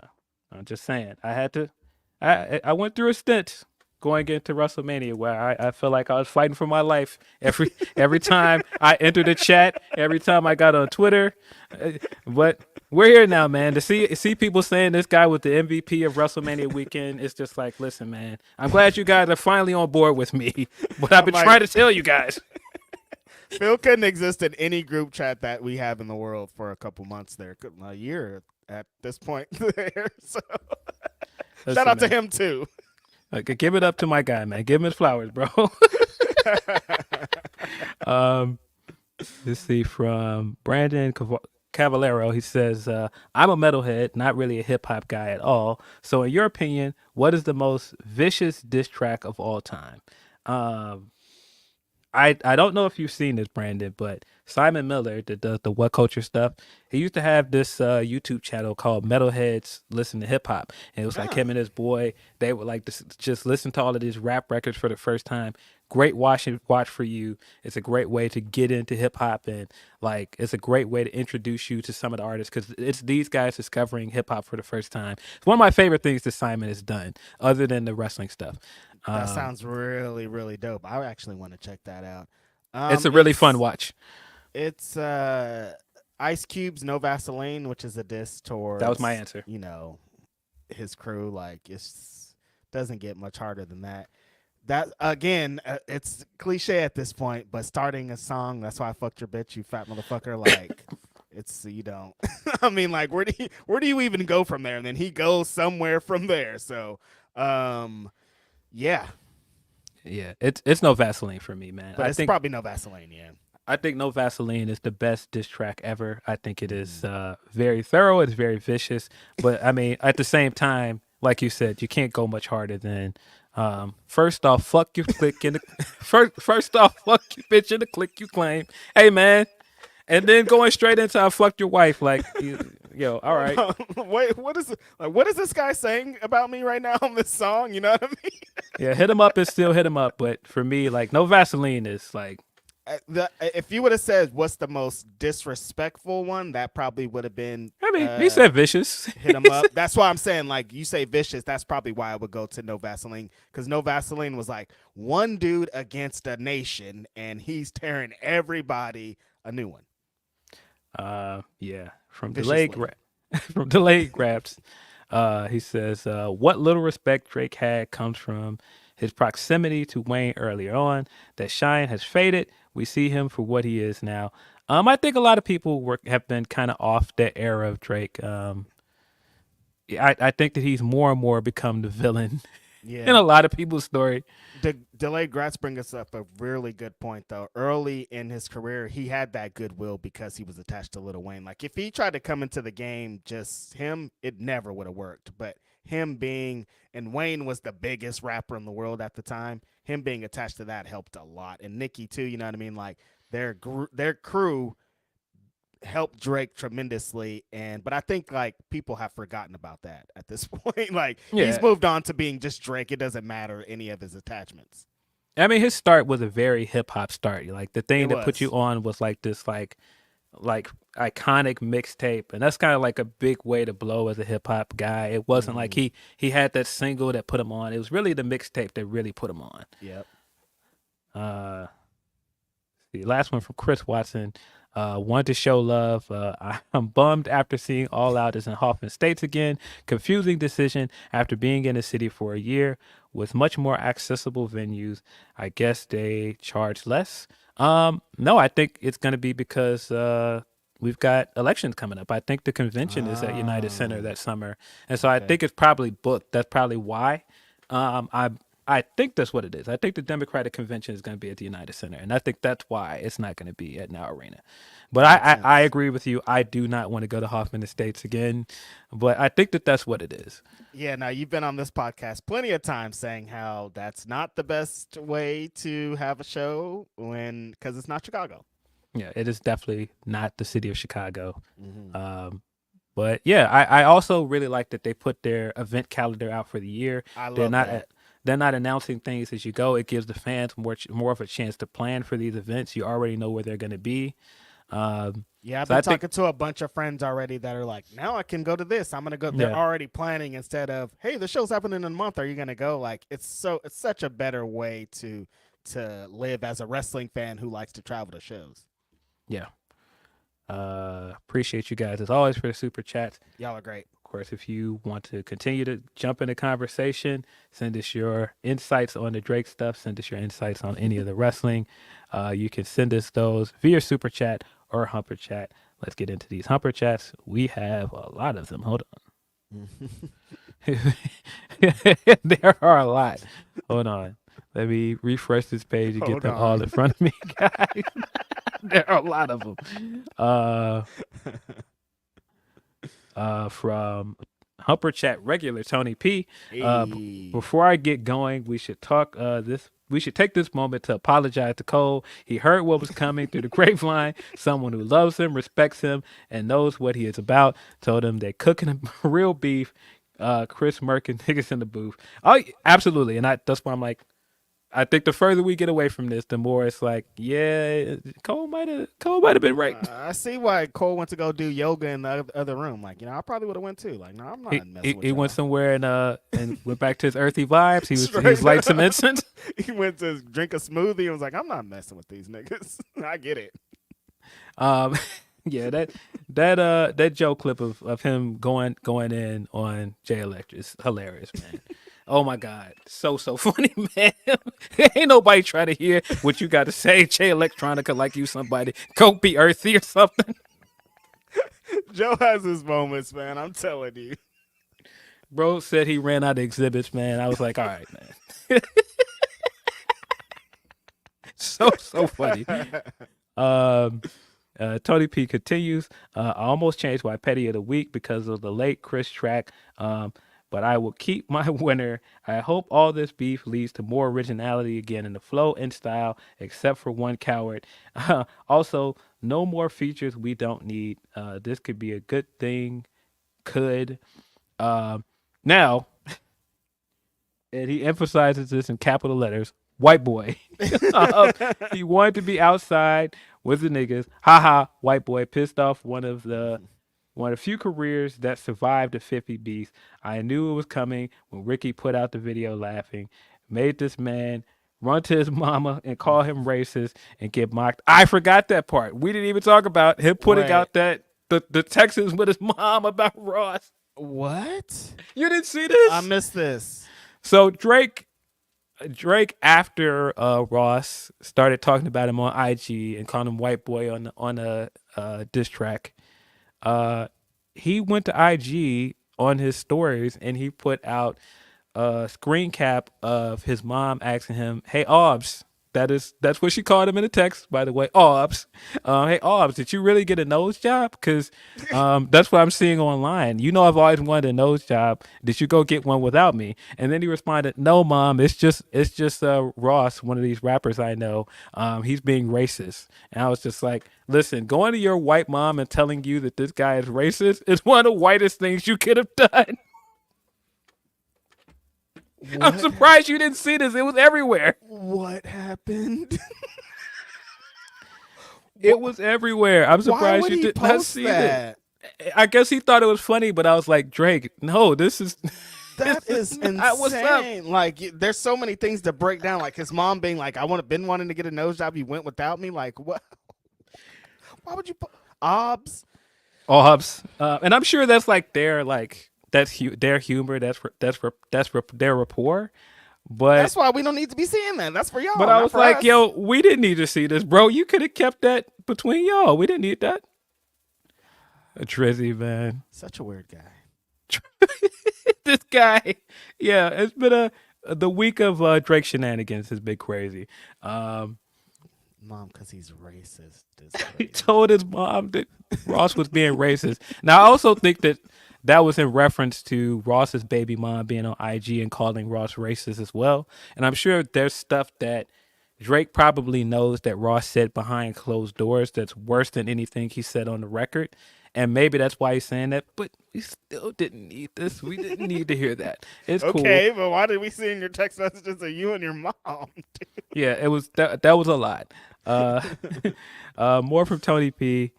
He says, let me go back to the beginning. He says, made this man run to his mama and call him a racist, get mocked. Got mocked so bad that people said this was the whitest thing he could have ever done. It really was. Then white boy tried to have a rich off with him, which people rightfully called him lame.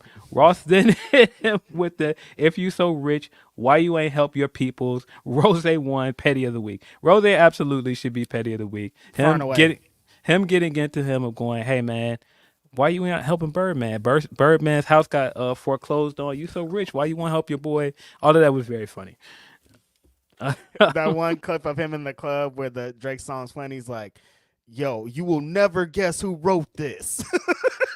So funny, man. Ross is so funny. I think it just makes it funny, just his voice and the way he's saying things. When he was like, man, you out with us, and we washing our Chevys. You got a Chevy, white boy? Nope, I doubt it. Anyway, so funny, man. One of the funniest dudes in hip hop history, Rick Ross. I don't know how he doesn't have a show already. It's great. I'm surprised he don't have a reality show at this point. What's going on? See, more from Tony P. We got awful lot from Tony P. He says, while on the subject of white boy, I have to admit that was a nice troll job, but goofy as hell the day with the AI shit. I also wonder Snoop's thoughts on his voice getting used and having Pac's voice used for this. Yeah, I very much wonder what Snoop is gonna say. That's kind of what I've been waiting to see. What is his response to all of this? Snoop's gonna be like, "Bow wow, nephew, nephew. I'm gonna need to speak to you, nephew." You know he's gonna come out with something. That clip of him vibing next to Dre when he got his Hollywood star, and like everybody else is standing still for the pictures, and he's just like moving and like vibing. I'm like, he smoked, he smoked the ooh wee before he walked up there, bro. Something crazy before he got up there. That's my. I already said that Snoop's my number one. Come on, Big Snoop, smoke a Big section. Snoop. 420, legend. Tony goes on to say, I feel certain people that were close to him may not be too pleased. So let's see who else he pissed off. Also, the fact that he had to use AI, not pure Scuyo. We don't believe you, Act, or the Ghostwriter lover. To go at Kendrick was disappointing. I do think he wrote those verses because they sound like Drake verses. Yeah. And I mean, some of the other stuff coming out this week, like that ref track that dropped for it was for one of the records off of Her Loss, the Jumbotron Shit Poppin'. And I'm just like, yeah, I know, but we know he's been using ref tracks for a while. I still like that record. That doesn't really, I mean, it is what it is. Like, I don't think that he's going to, I don't think the ghostwriting stuff is going to get him out the paint at this point. I hate that people keep bringing it up. Like, if a whole album of reference tracks came up, like, all right, we already know. Who cares? And I hate to break it to you guys, a lot of your favorite rappers are also not writing, and they got ref tracks. Like He ain't the only one. I hate when people try to say that. Like, it's just because you don't know about all the other ones. Yeah, if we got to get into that part, and if that's the bar for Drake, man, it's a lot of other guys just not getting over that bar. And man, once you get into it, it's a lot of people that you got to also exclude if that's what you're using. If that's the metric, it's some guys that you don't know about that is also not right. And I'm talking about spitters. You're like, oh, that guy raps, and like, yeah, he's getting his verses from somebody who can really rap. You'd be surprised. See, where did I leave? Oh, okay. He said he didn't. All he did was get an AI to ghostwrite to him this time. Most of all, nigga really had the fucking nerve to talk about waiting when he was telling you to get in the when we was telling you to get in the booth. That's some real Delulu shit. I do think that he wrote those verses though. Tony. I think so too. I don't think the AI wrote it. I think he just used the AI filter on his voice. Yeah. Which is now when you think about the guy that dropped the Kendrick verse and him coming out and doing an interview and saying that he did it, and then OVO people getting in contact with it. Now that ties together. It's like that's why y'all got into contact. That makes this even more like diabolical that's what you're doing. Like this, it's crazy. Get back in the booth. Maybe not. Exactly. Get back to rap, bro. Go to the beach. He's just all in with as much people he backstabbed and pissed off over the years. White boy should shut his mouth now before someone throws a secret about him out there that isn't as great as Adonis was, or brings the wrong people into this. Now that I got white boy out the way, keep fucking Red away from wrestling. I will never hear Sexy Boy the same again. Just know, yeah, wrestling is for the niggas, but certain people. Tony B's going in. Certain people, the door chain should be put on their asses and not let in. No, this Sexy Red, wherever she was in the backseat of that car singing Sexy Boy, that was very funny to me. It's interesting. Yeah, I don't know about all of that. Oof.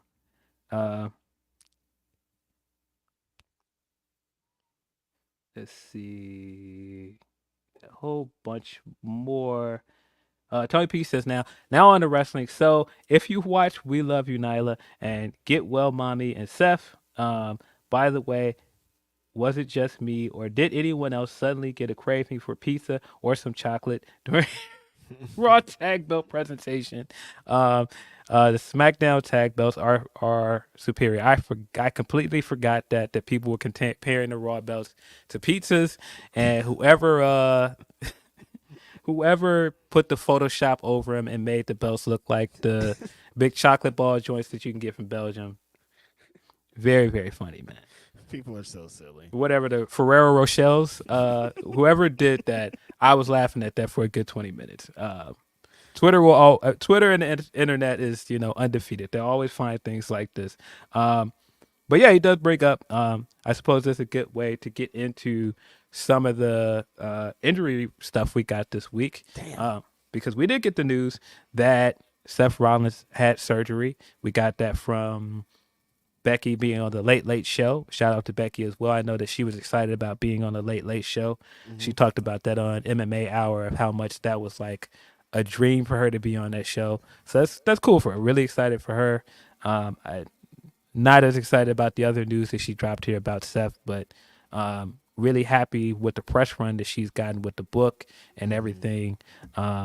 And she, put this stuff to doubt that people thought she was going to take some time off after WrestleMania. She told y'all, no, she's not. She will be wrestling. She will be part of the match coming up this Monday because we need to crown a new women's world champion.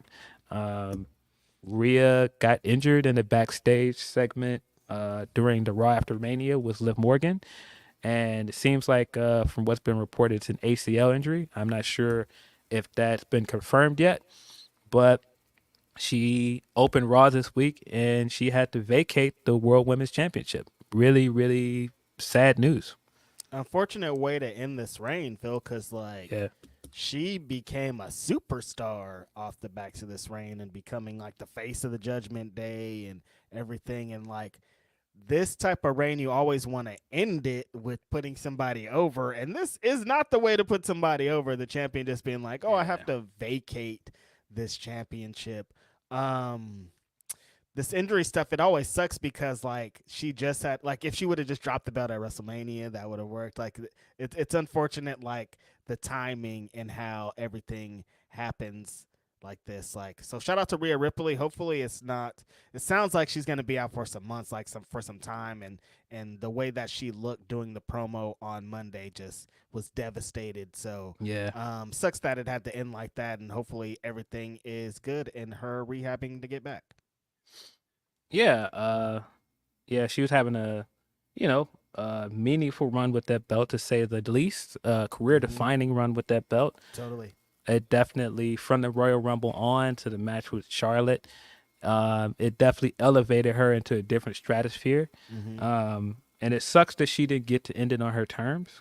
Damn, they lost Charlotte and then Rhea back to back. Yeah. It's kind of unfortunate. Hopefully they come back. So, yeah, they announced this Battle Royal that's going to happen on Monday with essentially the Raw's women's division all entered into it to become the new Raw Women's Champion. I would think that Becky is a strong contender, but this might be Nia Jax's moment, I think. Phil, what do you think? I think Liv's got to be a favorite. I think Liv? based off the story they've been telling with Liv and Rhea for over a year at this point, when you follow the timeline of this, of course, the thing that made Rhea currently is that she turned on Liv Morgan to join Judgment Day after they didn't beat Sasha and Naomi for the tag belts in 2022. Boy, that seems like it was a long time ago. That was 20 years ago. But yeah, she turned, and that was the thing that led her to join the Judgment Day. Then, of course, she beat down Raquel. I think that was in July before her and Liv were going to defend the tag belts, and that cost them the belts. Then the week after that, of course, she infamously Pillmanized Liv and sent her off TV for about 6 months before she came back for the Royal Rumble. And that was kind of all the stuff that's led into Liv's revenge tour. And so getting off the backs of her being at the backstage segment last week, and then the injury that came with it, it very much felt like even if she didn't get hurt, this was leading to Liv beating Rhea for the belt. And so if she wasn't going to get the win that way, I still think the best way to pay off that story and extend this feud is for Liv to be the one that wins the belt. But can Liv carry that championship in that division?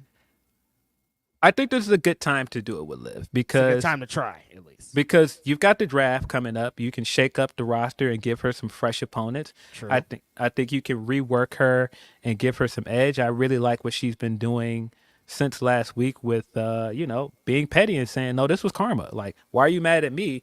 She put me on the shelf for 6 months. Now y'all gonna be mad at me because I injured her back? Nah, I was wrong first. She's been wrong, and she's right about that because she's the heel here. Why are you mad at me? But the thing is, Rhea's just super popular, so of course people are gonna cheer her. But it was wild watching the Montreal crowd boo Liv during this, because I'm like, yeah, boo Liv's kind of right though. And so I thought they did this the right way of Rhea going out there and telling everybody that she had to drop the belt, and then Liv coming out and doing the ha ha cry and getting the heat on her. I thought that was the right way to do this, and I think she's gonna get a lot of heat if she does win the belt. And with Rhea gone, the division needs a big heel. Yeah. And so I think that's Liv. And I mean, I'm with you that Nia's a good shout as well, because Nia's been tremendous since she's been back. But I think in terms of the story stuff, and if you want to do something different, it's probably Liv. Yeah, no, you saying the draft. I forgot about the draft thing. That's going to help out a lot if they shake it up. I'm interested to see who becomes the big stars of the women's division over there on Raw. Like, do they move one of the big three over to Monday nights? Do you think? Like, what do you think is going to happen from the SmackDown side? I definitely think they're going to move some of those people over. I personally think that they should move the Damage Control girls over to Raw. And I think get them away from Bianca.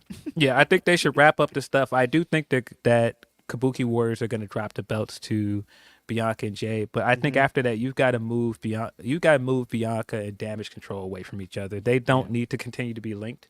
And I think having EO and wrestlers that can work with Liv on Raw will help a lot. True.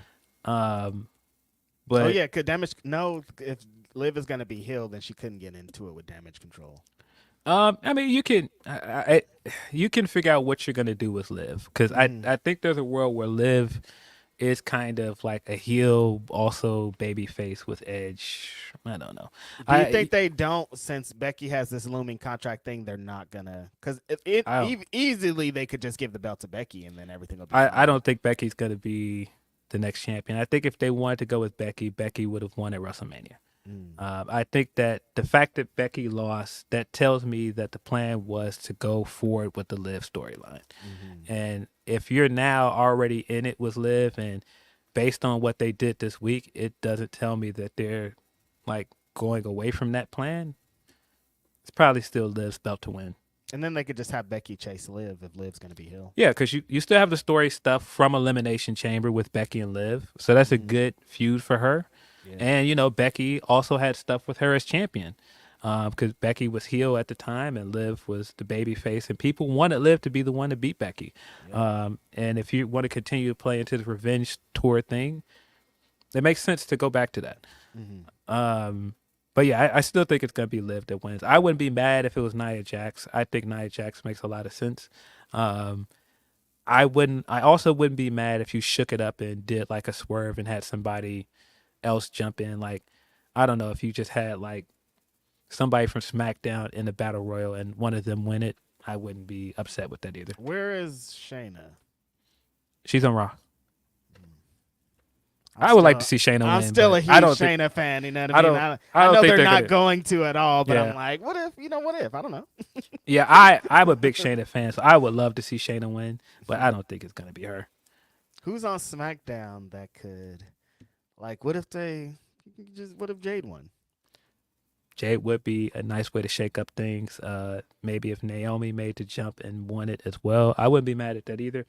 But just based off everything we've seen this week, nothing has dissuaded me from this belief that it's probably going to be Liv. But yeah, just unfortunate that this is the timing of it. Unfortunate that we've got to go. She did get that big WrestleMania moment, thankfully. Yeah. Yeah, I think that at least, like you said, she got the big moment at Perth. That's going to be also a big career highlight for her. Yep. Getting to open WrestleMania with Becky, and they had the good match. So the band, like everything, like a good way. Like if you have to go away for some time, that's a good way to like end it.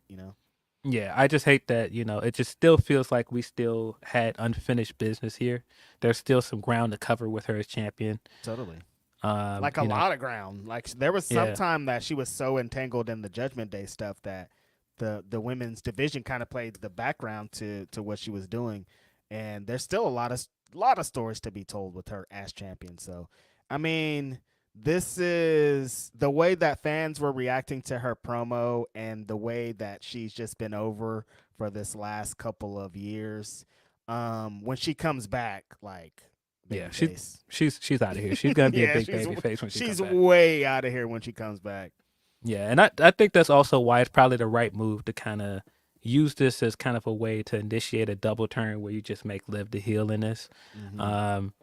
Because, you know, some fans are going to boo Liv. I know she's got her loyal fan base online, but, you know, those people at the shows are going to boo Liv. Totally. Especially if she wins the belt and, you know, in the way that she's going to win the belt after Rhea got hurt. Yeah, if it were me, I say just lean full in and making Liv a heel. It seems like they're doing that kind of both ways Feels like with people with people that people expected to kind of finish their story at WrestleMania, other than Cody, they were behind and ended up turning heel. So you know, I think it tracks. We're gonna see because the thing with Nia that I agree with you on is not just has she been killing it, but she hasn't had like a truly great singles title run yet. Nope. That run she had as Raw Women's Champion was very forgettable. And I think Times weren't right. Like Yeah. everything wasn't right. Like now would be like the perfect time. Like the way that she's been since coming back, she's a monster heel. So she's gonna. I mean, so Yeah. many opponents that she could have, and just the energy that she's brought to the division. I think it would be she's a contender for sure, if not for Liv. You know. Yeah. You know, at the time she got overshadowed by Ronda. And that hurt her because, you know, the second you put the belt on her, then it was like, all right, when are we getting back to the Ronda stuff? And then Alexa cashed in on her. And so, yeah, just I do want to see her get a good run with the belt. And it's the same with Liv, where Liv had that very odd run after she had her Money in the Bank cash in. Yeah. And so I think this is a way to give her a good run with the belt and, you know, kind of see if she can sink or swim with it. This is super fun though. Like Becky's the only horsewoman that is kind of in the talk, and it's just Yeah. like, it's kind of up in the air for we didn't think of we're talking about SmackDown people. I know Tiffany Stratton's kind of involved with Bayley and Naomi right now, but Yeah. it's pretty over, dude. Yeah, I think she's gonna stay linked to Naomi and possibly Bailey. I have to They assume. can maybe move Naomi over though. Like Yeah. if they're gonna make Bianca and Jade the champions over there, maybe move Naomi to Raw and let her cook over there with those people. Because like Naomi and Liv, that's some heat. Like there's a lot of stuff she could do in Raw, I think. Yeah, I mean that makes sense because the tag titles are still floating belts, Right. so you can still keep the big three linked to each other if you move Mm-hmm. her. But yeah, I'm very curious to see how this all ties in the draft next week. Honestly, with the draft, they should kind of play a story. I would play a story of just putting all the women that are not champions essentially in there in the battle royal. Because since it's going to be the draft and anybody could be anywhere, but they're not going to do that. But I'm like, that could be a good idea. Yeah, it would be cool to just see somebody that we don't expect show up in a battle royal and win it. Like somebody from NXT, like it'd be kind of cool to see Roxanne. Like if Roxanne won, and at the end she's holding both belts up. That'd be kind of a cool moment That for would be her. pretty cool. But I'm not sure if Roxanne's ready to carry the division on Raw. I wouldn't put that on her. Yeah, but I just want to see them do something different, man. That's all. Yeah, exactly. That's what I was saying. That's what's cool about, like, we know it's not going to just be Charlotte. I mean, we don't actually know that. But you know what I mean? Like, it's a lot more open in the air than, like, previous years would have been. And I like that.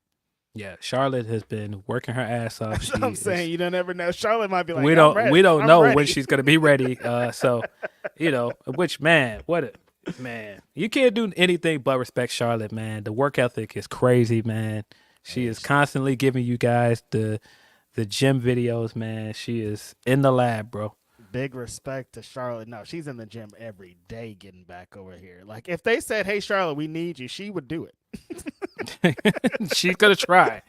Yeah, hop back into some of these Humperchats. Appreciate you guys. Boy, we still have a lot. We still have a lot of them things in this in this Humperchat screen. Hold on. Tony P says, we need to stop falling for WWE's Jedi mind trick with cameras. The camera production work is normal for today. We've just been suffering from still crackers for so long that with a fresh, normal cracker tastes like heaven. Yes, it is used well. I mean, I feel you, but the camera cuts and stuff we're getting are fantastic. It's a difference, yeah. It is making the presentation for the show that much better. If anything, I just continue to feel like Kevin Dunn bamboozled people over there, man. How did this guy keep a job this long? He should have been gone. On there, like no, like people are impressed by like the simplest cool shots because he was so horrible. He was just yes. Like, well, nobody knows what this guy was doing. Like now everything's great because we're like thinking back, like, oh, there weren't 150 camera cuts in that 2-minute shot. Like, go to Michael Bay action movies or whatever you're trying to do because this was not it. It just feels refreshing. It makes the brand feel refreshing, especially what we're about to get into. Both the brands of like SmackDown's about to move to USA. Netflix is going to have Raw. Like they need something different. This is probably the perfect timing for them to start doing these new things. Yeah, and I mean we've seen a lot of the talk of the new era, buddy. I feel like Triple H is going to find something to announce every week so that he can open the show and be on TV. Buddy, I get it. We are in the Triple H era, and you know you're right. The timing is right because this makes the show look different. This adds to the idea that this is a new era. Why won't he leave us alone? He's been on stop. I get it. New belts, like. Why won't he leave us alone? Like, why are you starting every show, being in every show? This should be it, though, right? We don't have any new belts. Like, no, the draft's coming up.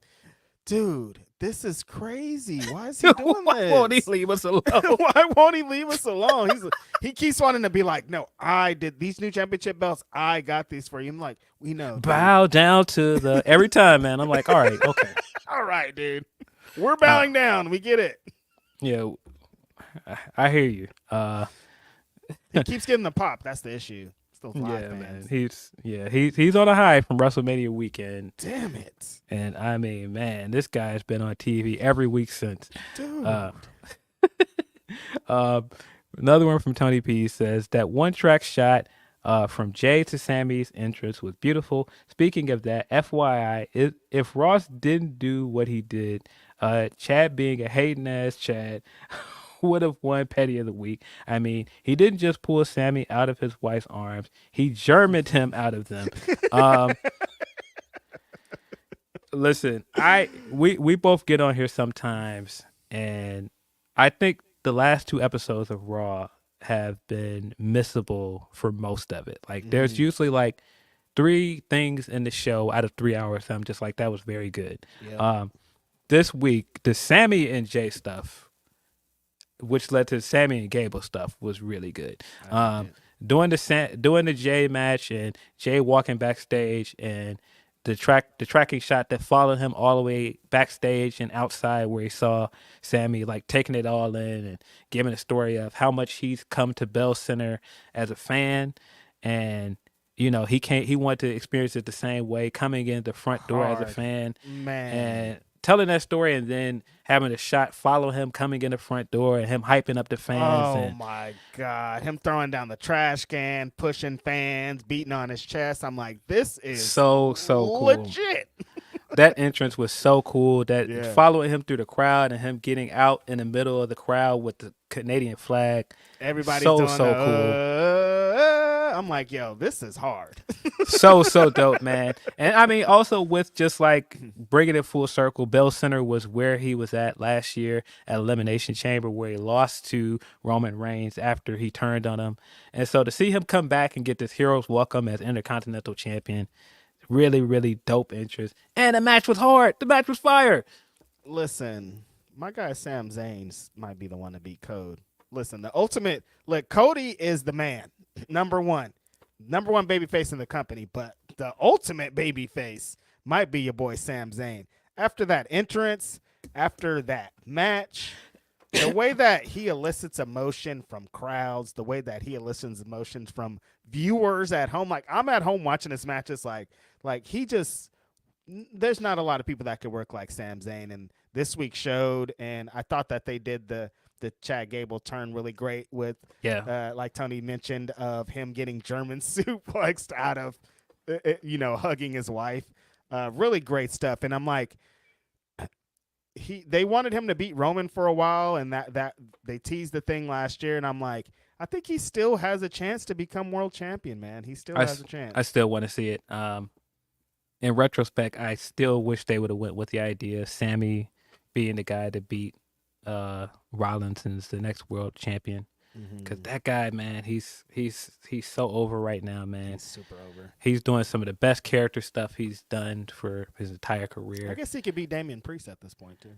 He could, but yeah, I just love what they're doing with him, man. I thought that match was really, really good. It felt like old Sami Zayn, man. When he did the fake out, he did the split leg on the rope and hop back in the ring. I was like, oh yeah, we're back, we're back, man. Really good match. The transitions they did with the holds were cool. Like, I thought the selling that Sammy did when he was trying to do the sharpshooter was really cool. The finish with the haluva kick was really great. All the stuff they did with Gable was also really good because I like the story of Gable coming in, and he helped to prepare Sammy for the match. And all the time he's still looking like, that should have been me. That should have been my spot. I should have beat Gunther. And he has all the reason in the world to feel this way because, as he kept telling us going into WrestleMania season, it meant more to him. So to see him like usurp his moment and get these moments with his family, seeing like under the surf and he's just fuming, I thought that this was a great way to pay this off. Chad Gable's been telling the story of Gunther ruined his moment, made his little girl sad to see the moment. And Sami Zayn has this big moment interacting with his wife and his kid, and he takes it away the same way that Gunther did to him. Great storytelling, you guys. I'm loving this. Yeah, I love it. I love that we're still getting the consequences of Gunther's reign. I think that's one of the coolest things we've done here because with Roman, a lot of guys he beat them and they just kind of went away. And you've kind of still got this lasting story with Gable from Gunther. Gunther hasn't even been on TV like that, but we're still feeling the effects of Gunther's time as champion. I think that's a cool touch. Right now, the IC Championship still feels like the championship to care about on Raw. And, I don't have a world championship over there, Phil. They do, but they haven't done anything with Damian yet, and I don't want to get too much into the weeds with that because it's only been 2 weeks. He's only been champion for 2 weeks. But it just still feels like all of the intriguing character stuff, all of the hot matches are happening with the IC belt.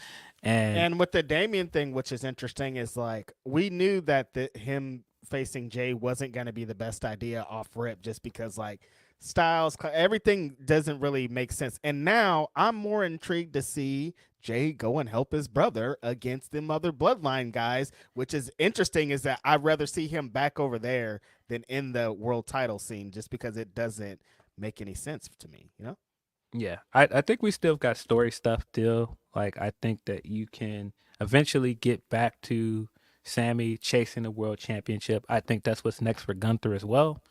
Gunther's coming back on Monday, they said. Yeah, very curious to see how they use Gunther when he comes back. I have to assume that he's going to make that jump up to the big title. He has to, right? Yeah, I still think he's going to be the next world heavyweight champion. I don't know how we get there, but I think it's eventually going to happen. But yeah, that's the most intriguing thing for me is like it's kind of like the AEW Will Ospreay situation of like, well, Gunther had that reign. He can't just come and lollygag and be on the roster or even get back into the Intercontinental title picture. He has to be in the World Championship picture for what he's done. Yeah, but I thought that this was a really, really great way to end Raw this week. A lot of other stuff on Raw was kind of hit or miss for me, but this was incredible, man. One of the best things in wrestling this week, in my opinion, from the entrance on to the match to the ending sequence and the cliffhanger of Gable turning heel and using the ankle lock while Sammy was hanging from the ropes. Smart Great stuff. stuff. Great stuff Yeah. all around. We're already getting the reports that Gable is going to team up with the Creed brothers, and I think that's the way to go. Yeah.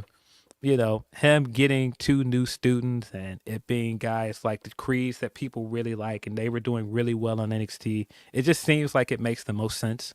Yeah, that one just like, yeah, of course, that's a perfect pairing right there. They're gonna be huge. Chad Gable's gonna be Intercontinental Champion soon. Like it's all gonna play out, and I think the story that they're telling with him is really great.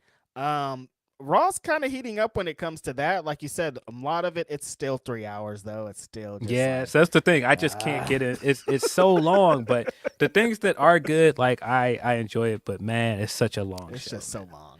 Such a long show. But man, it just going into Gable and Alpha Academy and him potentially teaming up with the Creeds. I think that's the right way to go, because if you turn this guy heel, you can't still do like the goofy stuff of him coming out doing shoosh and still having Maxine and Otis and Cesaro and doing all the comedy stuff. If he's gonna be a heel, I feel like his main thing should be like, no, this was holding me back. The reason why I didn't win is because I was playing around and joking with you guys and doing catchphrases and stuff. No, let's get to it. I should be IC champion. If you're gonna do that, get you some heaters behind you and get to it. Like I'm talking about bringing up the Shorty G stuff, like bringing up like you guys try to make me a character, Yeah. you guys try to make me into this, but really I'm a badass wrestler and I'll beat some ass. Like that's where we need to go with it. I got my boys now. Like now it's time to get off to the races, and I think this is going to be really good for Chad Gable, Sami Zayn. Like this is telling a really good story. I'm still on your side of I think Sami Zayn should have won the World Championship, because the Intercontinental Championship, like they're making it something, but this Sami Zayn thing would, like if he would have came into that as the world champion, like just imagine, you know what I mean? Like it hit hard, but it would have hit so much harder if he was carrying the world championship there. Yeah. I gotta agree with Albert when he says that Gunther should move to SmackDown to beat Cody. I really like the idea of going back to the Gunther Cody stuff. They have unfinished business, of course. Cody threw him out last in the 2023 Men's Royal Rumble. You have the stuff leading up to the Royal Rumble this year with Cody and Gunther as well. That makes the most sense for me, for him to move to SmackDown. Yeah, I'd probably move Gunther to SmackDown and in the draft and have him beat him at SummerSlam. Honestly, at this point, because like, I think that opens up a little void that's being filled there on SmackDown, and Gunther is going to be a big. He doesn't immediately have to go for Cody. That's why you can build to SummerSlam. You can like have him beat some of the contenders over there. But by the time we get to SummerSlam, it's off to the races, I think. And that's the best thing about this Cody reign is he's going to. He doesn't have to have this long reign. He doesn't have to have all this. And, like, beating him is going to put somebody over. And Gunther's already over, but it's going to put him over even bigger because it's Cody. Yeah, I agree. We officially got Cody's first challenger coming up for Backlash and AJ Styles. I think that's going to be a hot match. These are two guys that have missed each other everywhere they've gone. Everywhere Cody went, AJ was at one point in his career. And they've never had that one-on-one match together. So to have this on Backlash, which used to be like a B-level pay-per-view, but last year when you have what you had in Puerto Rico and now you're going to have this new crowd in France, I think that's a hot match to put in front of them. They did not have a WWE Universal Undisputed match last year. That was weird. So to have that in France, you also have the story that AJ was the first guy in years to win a championship overseas, beating Jinder. So he's now got that bragging rights of going, I've won overseas. So, you're not safe. I think this is going to be a good match. I think turning AJ heel has been the best move for him because he was growing stale. He was doing the like he needed a new song, he needed new presentation, like all of that. Cause like since 2016 he's got here, he's been doing that. I think if you want to have a great first title match as champion, AJ Styles is the one to do it against. And France, the fans are gonna be insane. Like all the elements are gonna be there. And if you just want to execute something dope, AJ Styles is the best dance partner to have. I like that they kind of played back to AJ and LA Knight's WrestleMania match, and like, you beat me there, but I beat you here. Like, this is really good. And it's funny because this thing with Cody has been so interesting. It's kind of the conundrum you get into when you make somebody the world champion. Cody was so active before he became world champion. Like, he was wrestling on every show, like every main event was Cody Rhodes. Now he's became champion and we haven't seen him wrestle at all. And like, that's what a champion does. Like, usually the champion's not working every single week. But I kind of thought maybe they would go that route with Cody because that's the kind of guy he is. He's still there. He's still doing the promos. Like, he's still present. Like, he's on the show. But I thought he was just going to be a more, like, active champion. It's still fresh. It's still new. WrestleMania, season, draft, all kind of stuff. So I'm hoping things change. But right now, it just kind of feels like a hurry up and wait type of thing. This is always the conundrum they have right before the draft of, you're not going to get into any feuds with legs because you don't know where these people are going to end up in the next weeks. Mm-hmm. And so I've been willing to give WWE the grace, and he's only been champion for 2 weeks. Right. I think it's very annoying that certain fans have been trying to create this Cody Rhodes problem that does not exist. They keep trying to tell us that the fans are going to turn on Cody, and it feels like they're trying to manifest something that they want to happen. Mm-hmm. It's really annoying, and it's mostly Roman fans doing it. You're very transparent doing it, guys. We see you. Like, it's very obvious, Roman Abbeys, that you're the ones trying to say, look, they're going to turn on him. You haven't even gave him a chance as champion. He's only been champion for 2 weeks. Mm-hmm. Roman Abbeys don't hide either. They just, like, let it know, like, oh, not going to be exactly what we thought. We should have kept it on Roman. No, that's not what this is. Yeah, it's very, very obvious the ones that are doing it. Of course, it's Roman stands doing it. It's lingering AEW fans that want to dislike the guy. It's obvious what's happening here. I wish you guys would just let this play out. I hate being the guy to say that, but he's only been champion 2 weeks, guys. Like, just let it play out. Calm down. Calm down, guys. And I think so far, I've been into what he's doing. I'm not as into the long promo segments, but I think once he gets into, like, the rivalry as his champion, it's going to be good. But we got to get past the draft first. Mm-hmm. Sorry if that was a rant. I'm sure somebody's like, oh, how do we get here? But yeah, I've just been seeing people online going, hey, are we going to talk about this Cody Rhodes problem? There is no Cody Rhodes problem. What are you talking about? Mm-hmm. He just had the biggest win of his career 2 weeks ago. Right. You know how impatient wrestling fans are. Everybody calm down. Let's get into some more super chats. We've got more Humperchats, but we've also got some super chats piling up. I read that one from Chris Watson. From Delayed Graps, he says, where do you weigh 300 bars and running? I will put that in my top 5 diss tracks. I wouldn't put it in my top 5.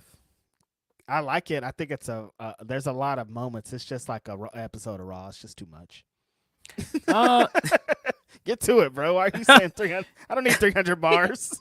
I don't know if I would make that my analogy. I don't think it's in my top 5 either, but it's definitely one of the most memorable diss tracks for sure. Totally. Is that the one where he's like, that's Lloyd Banks' mama singing on the hook? I'm like, the game was wilding out for a while. Game was trying to get noticed in this Drake stuff as well. He's made it very clear that he's siding with Drake in this. It seems like he's still upset that he didn't get that invite to be at the Super Bowl because he's never gonna live that one down. And honestly, I get it, but like, chill, man. Chill out. He keeps coming out and making it known he's a Drake guy, which is just so crazy that Mr. Cali rapping.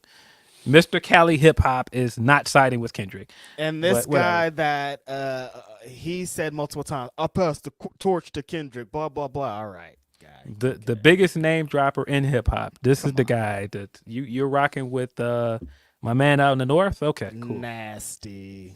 Yeah, it is very nasty work. From Joseph Molina, Snoop was on IG. Like, I did what? I'm going back. I did see that clip. I forgot I did see that. Snoop being on IG with the mom scarf and everything over his dress. He's Every time it makes me laugh so hard. Snoop is the greatest, man. I love Snoop, man. Definitely one of the best ever, man. Mm-hmm. See from Ricardo, little stinker since '88. The WWE tag belts effing rule. Great job, Fed. He also says the Raw belts suck a lot, real bad. Very direct and to the point, Ricardo. Appreciate you. Mm-hmm. We got more from Brandon Cavallero. He says, to be honest, Rhea's run sucked. Hardly defended it. No standout rivalries. Her relationship with Dom kept her relevant. Don't get me wrong, she's a star and a very good performer. I agree. I agree with the sentiment that I would have liked to have seen her get more memorable rivalries and stuff with this reign.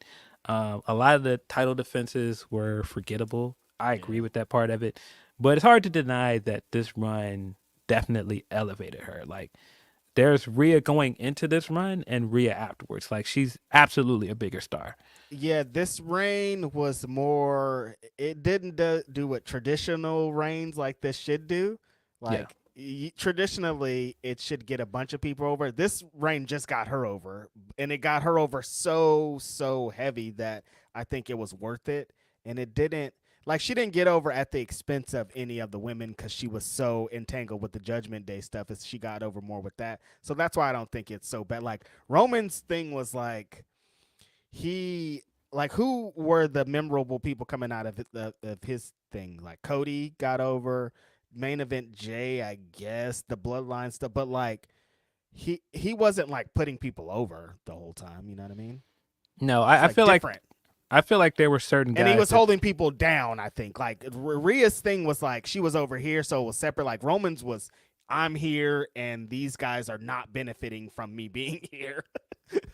Yeah, I think there are certain guys that benefited from his time as champion, like Sami, of course, Jey Uso, Rollins in some ways, but I don't think that's because he put those guys over. Right.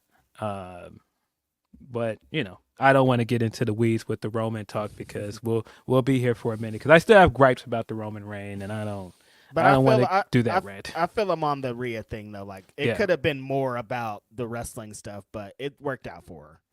Absolutely. Sorry. From Crazy 101, Becky should eliminate Liv and make it about her. Man, if you guys thought the online outrage to her women elimination chamber was bad, if Becky wins the world women's championship next week, oh my God, Twitter is gonna be insufferable. But it would make so much sense. It's Becky. It would, but I don't think they should do that. I think they should just give Liv the win at this point. Yeah. We got another one from Crazy 101. I think Swerve wins, then fuse with Keith Lee. They're never gonna leave you alone with this feud. They're never gonna leave. Never gonna leave you alone, Rich. Keith Lee is at home kicking, and they're like, "Nope, he's coming back to." I'm like, "Where is he?" Well, he has to come back first. I mean, as long as Swerve's world champion, I'll take it. Yeah. From Kamal Stevens, he says, "What crazy is Mom seems like she was joking. G, she absolutely seems like she jokes like that with him all the time. That's why I said that read like their rapport." We just didn't need to see that, man. Like, I like it. I love that you guys have this thing. You guys are talking on Twitter, on text and all this, but like, we don't need to see that. That's it. Yeah, we didn't need to see that. We didn't see it. From Shanika, hey y'all, can't wait for tomorrow night. Dynasty looks fire. Excited like everyone else for Ospreay Danielson, but my match might be Okada Pac. Yeah, absolutely. What a loaded card. It's too many to name, Shanika. Like, exactly, I feel exactly how you feel. Like, Bryan and Ospreay are like, yeah, of course, you guys are going to do it. Like, we've been building to this for a long time. But Pac and Okada is just something we don't know where. Like, people are overlooking this match is insane. And we're about to see something so crazy. Really, really looking forward to that match. This card is stacked. We're going to get into it. Yeah. From Broadway Joe, Wrestle Dream in Tacoma. I have a feeling Swerve is walking in with a belt. You get $12K. Swerve coming to win the belt, $20K. Give Joe the Wembley main with Will will to Swerve in October. I don't know if they wait though. Yeah, I think Swerve's winning tonight. Well, tomorrow night. Tacoma, you guys. If I'm doing it, I'm doing Swerve and Bryan Danielson. It's Tacoma. Somebody's gonna have that belt going in and coming out of it. You know what I mean? Yeah, it's Seattle. Both of them are from Seattle. Brian has talked about how much wrestling at Tacoma means to him. Yeah, I can see it. That building's crazy. All my Defy homies are going nuts in there. Yeah. I got one more from Broadway Joe. He says, theory is that Sami is having his own trilogy at Mania. 39 teams with his best friend to win the tag belt titles. 40 is his Rocky dethroning Gunther. 41 world title. That's a good theory. I like that. Yeah, that is a really good theory. I hadn't thought about it that way. And he kind of told that story when he did the promo. Was that this week that he did the promo? Mm-hmm. Yeah, he did, where he was like, I've had all these great WrestleMania moments, and I want to, I feel lucky to be in those positions. So, yeah, maybe that's a really good theory. Yeah, speaking of Sami getting Khadijah, we did it on a WWE shirt is great, man. Like him just getting Khadijah on WWE product is just crazy. Did not think we'd ever see a name like Khadijah on WWE products. Straight to my brain awesome. is living single. I'm like, y'all about to give me a Queen Latifah shirt. Yeah. Yeah. Yeah. Really love that for Khadijah him, being on a WWE shirt is insane. that's so dope. Oh man. One last one from Alan Marks. Internet wrestling community and tribalists, haters on both sides need to shut the fuck up.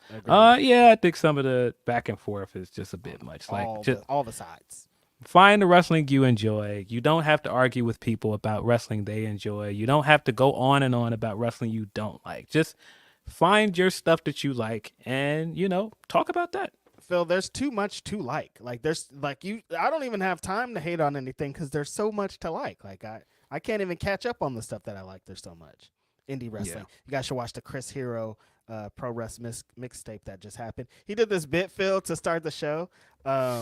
Where he came out and he talked and he's like, I've been stressing out about this show all day, you guys. Like, it's just been so much stress. He's like, this is how stressed I have been, you guys. So he runs to the back and he puts on the red polo and he comes out. And when he first did the bit, I was like, I didn't get it, or I was high or was something.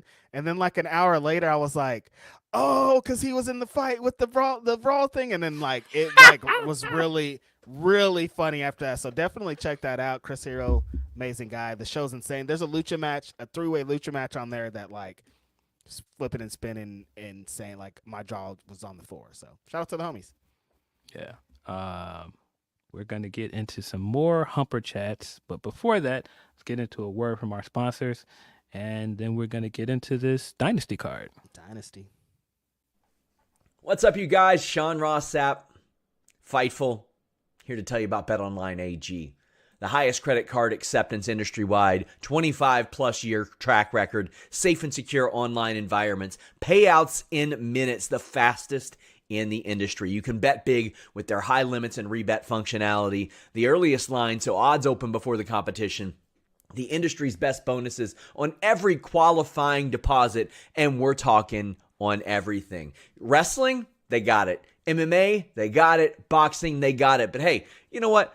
I know we're Fightful. We don't just live for that. Football, basketball, baseball, hockey, racing, esports, anything you can think of. Not only that, this is exclusively where Fightful gets our lines from. If you hear us talking about lines on a prediction show or on our post shows, it is always from BetOnline AG.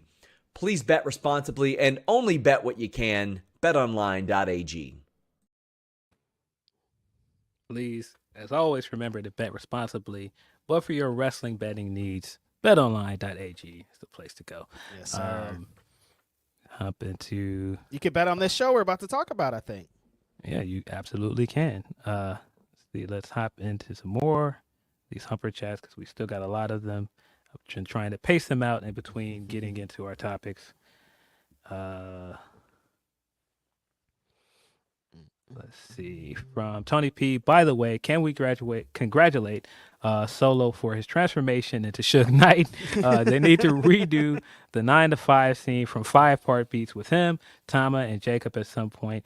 I can't end this talk about WWE without speaking on the releases from last night. No, that would be the most funny thing ever if Paul comes in the room and he's trying to tell Solo about something, and he's like, "What are my hours?"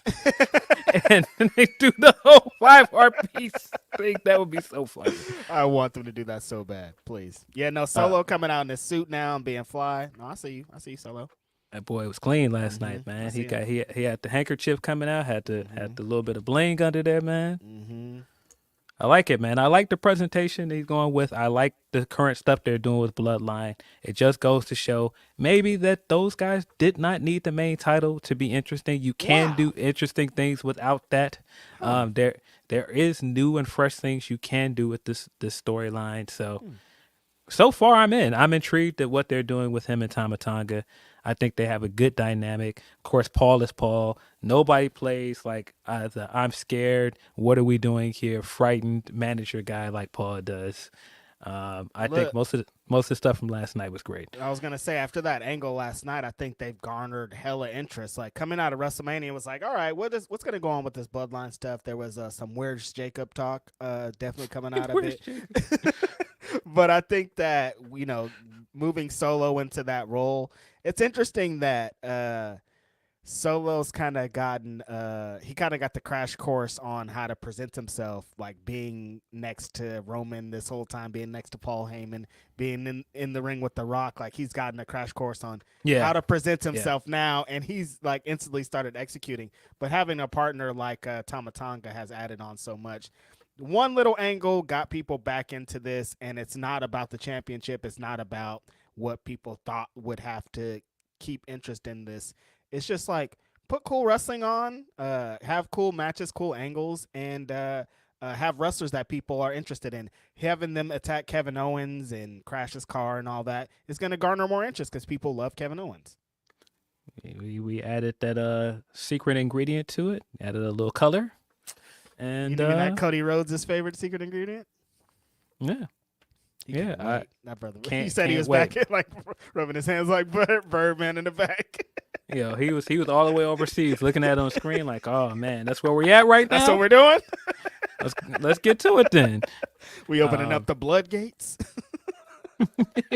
Nah, every time I think about it, I will just never get past that clip of whoever put one blood over Cody bleeding, and it's just like it's his favorite thing in the world.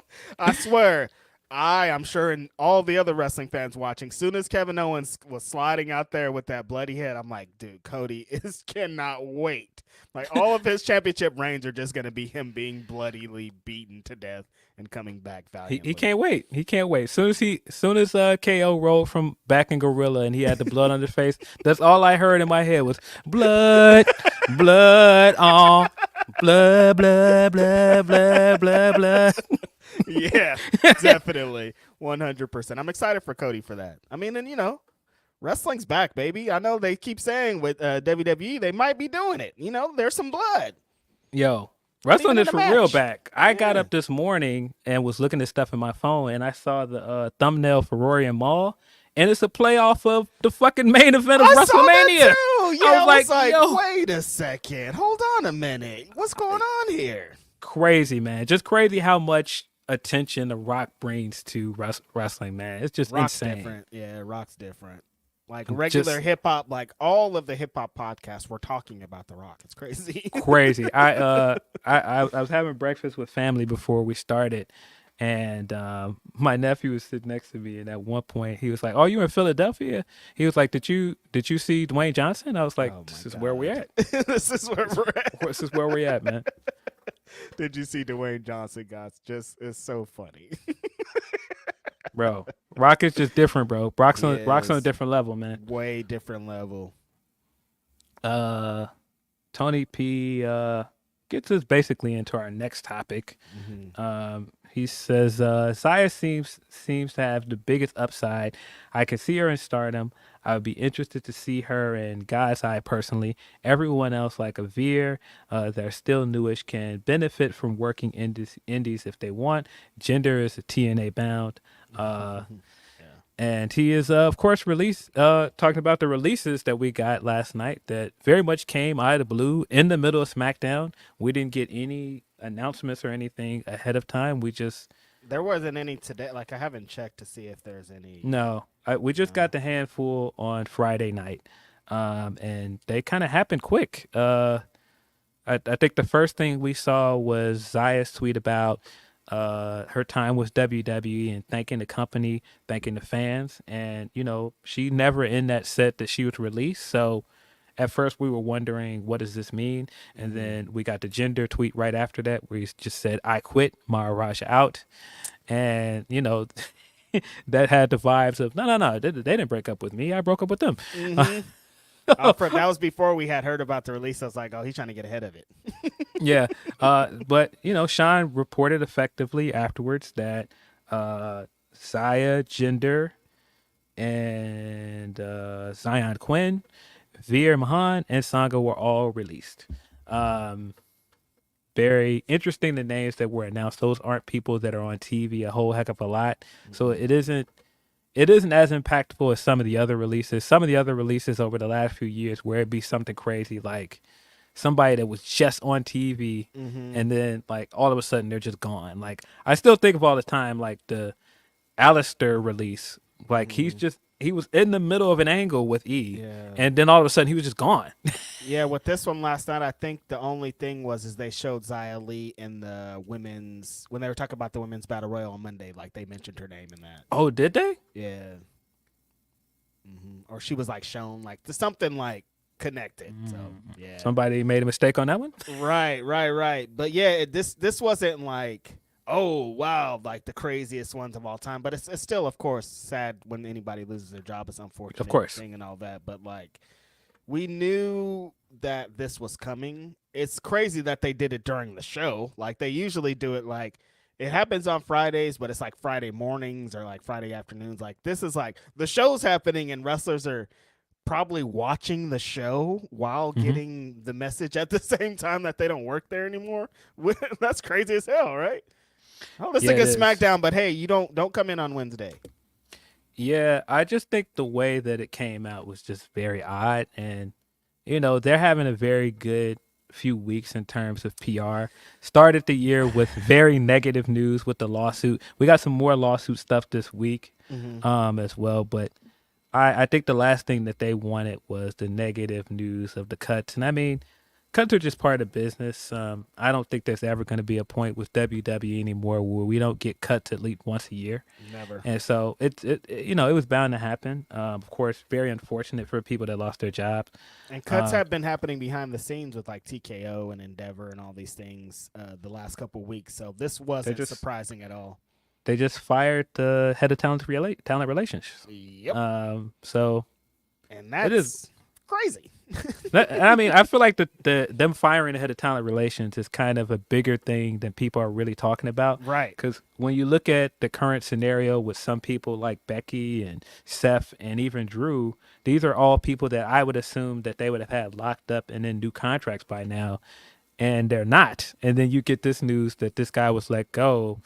It is kind of like, is this like a one-to-one thing? What's the correlation? Are they going to bring in somebody totally new? Are they going to promote within? Is Drew going to meet this person and be like, I don't like this fool. I'm not doing this. Is Seth going to, you know what I mean? Like it's so like, that's way crazier to me of that position and what's going on behind the scenes, because there's a lot of contract things coming up. There's a lot of money being moved around. It always seems so crazy with the releases, Phil, because all those numbers they were just telling us off WrestleMania. They were just like, we did the biggest of all time. We had 200 blah, blah, blah thousand people over there. We made all this money for everybody. And then like, but you can't, but I can't. You know what I mean? Like it's weird. It's crazy. It is always going to be wild when they do the numbers thing and they're like, we're making so much money. We're making more money than we ever have. And hey, by the way, you, and you're released. Yeah. it's always gonna look away. It's like, what? But you said you're making the most money you ever made. Why did you? It's just, but like you said, it's the business, and I agree with you. It'll never get to a point. They're going to continue making the most money that they ever made. They're going to continue selling out, but there'll never be a day where they'll stop releasing people. Yeah, and I'm sure there's more to come, unfortunately. Yeah, I'm sure. Because they I'm always sure do we'll like hear the one SmackDown people and then the Raw side, like it always happens. Some NXT people will be NXT probably people. slid in there. So I don't think this is the end. We'll see if releases.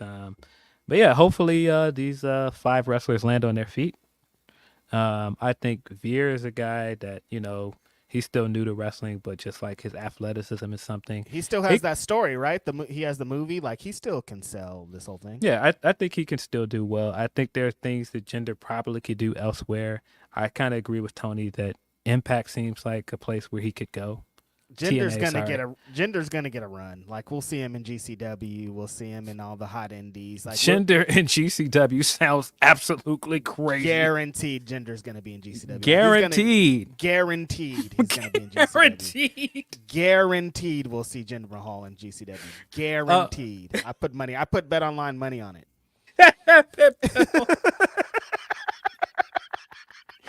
BetOnline.ag. Jinder Mahal. No, Phil, if you would have seen how Brett, the promoter, and everybody in GCW was like, can't wait for Jinder to get here. I'm like, no, he's going to Are you serious? Everyone. There's been people being like, I can't wait to see him wrestle Blake Christian, the GCW World Champion. Like, a lot of people, Phil. Guaranteed. I didn't see any of this. I saw the Janela tweet, but I thought it was usually the usual Janela humor, but no. He said guaranteed. Guaranteed Jinder will be in the GCW ring this year. Guaranteed. Well, he's got 90 days, so we'll see. We'll see in a few months. 90 days. Yeah, Zaya's somebody like a lot of the Zaya's gonna get her shit off for sure. Yeah, a lot of the women spoke up about how, not just that she's a talent, but just how great of a person she is and just how a good friend she was. I immediately was sad for Kyrie because Kyrie has always talked about that was one of her best friends over in WWE. She hasn't been back that long. She's been back since November. Mm-hmm. And it's already like she's gone. And that's unfortunate. I think Zaya's might be... out of all the releases, she might have the biggest upside going into the indies just because of like how great the women in the indies are right now, how many great opponents she'll be able to have just on a weekly basis, and her style and everything. I think that she's gonna land on her feet pretty heavy, I think. Yeah, I think she'll be fine. Like Xia Li in Bloodsport, you know what I mean? Like, that's just money. Xia Li and Janai Kai. Come on, dude. Yeah, that definitely feels like a big match. Making money over here. It looks like the house passed that TikTok ban. The breaking news. Wait, what? That just scrolled across my phone. TikTok is banned, or it has to go somewhere else from there. House passes legislation that could ban TikTok in the U.S. and high-stake vote on foreign aid. Why are they? What is this TikTok? That's the headline that just popped across my headline. What do they think TikTok is doing to us? I think it's because there's a lot of information over there. They don't like it. I mean, it was, there's some murky water with China in this that. Nah. That's a whole thing we'd have to get into to explain. It just got passed by the House, so it still needs to get passed by Senate. So it's not officially a law yet, but it's. But that feels like, as an American, there's a lot more important things we should be dealing with. We probably shouldn't be having TikTok in court, dude. People are dying outside. There's homeless people outside. You guys are talking about fucking TikTok? Give me a goddamn break. I don't really get it either, but it's kind of one of those foreign policy things that it's Robin season every season, and they're talking about some fucking TikTok. Yeah, but if you watch the Schoolhouse Rock, you know that it has to get past the House and then the Senate. So it's not officially a law yet. It still has to be voted on by the Senate. Thanks for dating us, Phil. We're 150 years old over here. Schoolhouse Rock. Two grandpas over here talking about old cartoons we watched. If y'all haven't seen Schoolhouse Rock, though, very informative. Yeah. I learned a lot as a kid. Yeah, come on, man. I'm just a Bill. The Bill sitting on the steps, man. Come on. I'm just a Bill. I'm dead, dude. Yeah. But yeah, get it right, America. Fuck TikTok. We don't care about that. Hey, man, you're saying fuck TikTok. That's what House said. They're trying to get that up out of you. They're like, yeah, nigga, that's what we're talking about. It's trying to get that on up out of you. More Humperchats here from Tony P. He says, some AEW thoughts. If you want to boost fan morale, just give Moxley a mic. This was the show needed last week. Azumi is now a World Wrestling star. Ooh, she showed out and one of Tony's better matches. This was definitely Tony's best match as the timeless character, in my opinion. Yes. Azumi got in there, was like, look, man, I seen a highlight reel. I seen what you was doing. Like, we gonna hoop or not? Like, cut it out. Bro, I haven't seen a lot of Azumi's work, but I've heard her name mentioned multiple times on this podcast. And the energy that she brought to that match, I was like, oh, no. Exactly like Phil said, Azumi came to hoop. She was like, you can do all your character work. That's funny. Like, you're making some jokes, but when that bell ring, we about to be hooping, homegirl. Are you ready? Yeah. Azumi's one of them ones from Stardom, man. Woo! Always somebody that I'm excited to watch wrestle. Yeah. Very, very fun to watch her last week in person at Windy City Riots. I actually got to see her 2 weeks in a row wrestle because we got to see her at the Ring of Honor show as well. And you're going to the show tomorrow? Yes, I will be there. I hate you.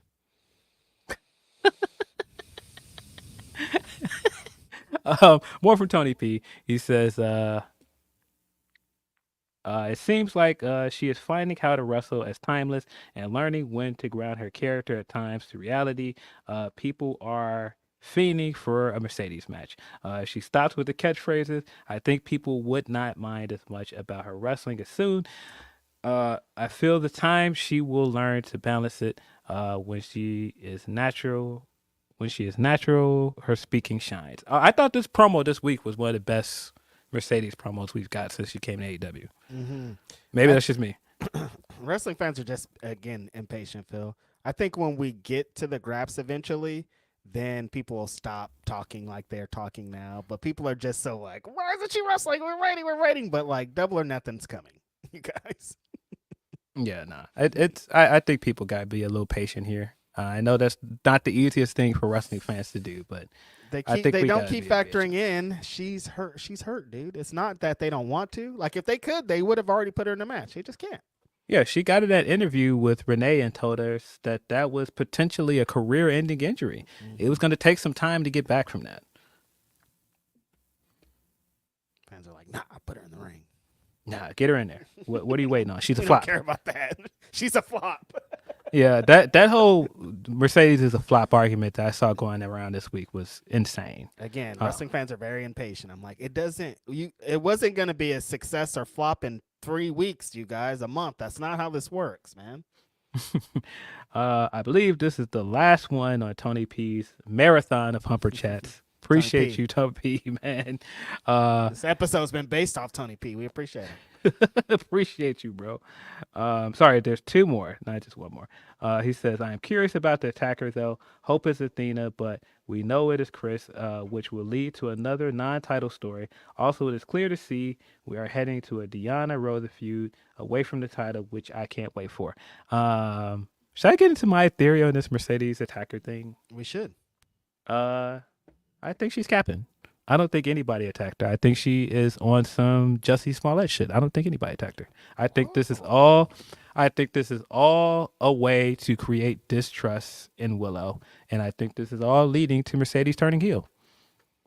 See, I hadn't heard this theory, and I love this theory. I think this is the best theory that I've heard, honestly. That's really smart because there's no way that Willow can be heel. We have to start there. No.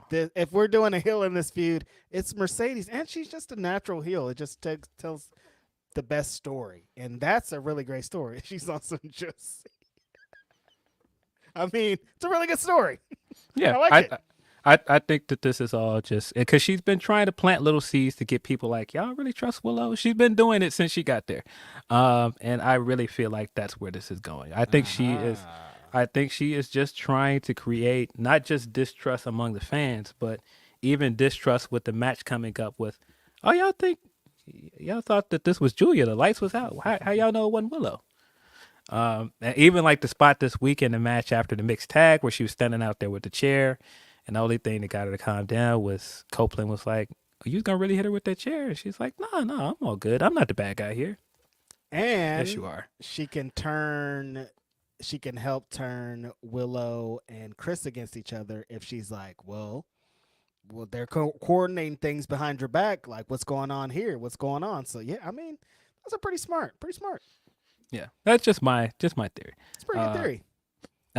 Last one for Tony P says this in turn will be crazy for AEW in a good way, as it is two non-title stories possibly created from two title feud matches, plus Yuka Serena story, the two title stories, possibly Forbidden Door build, whatever else we don't know about. Listen, we gotta give credit where it's due because we have been so hard on AEW's women's division for years.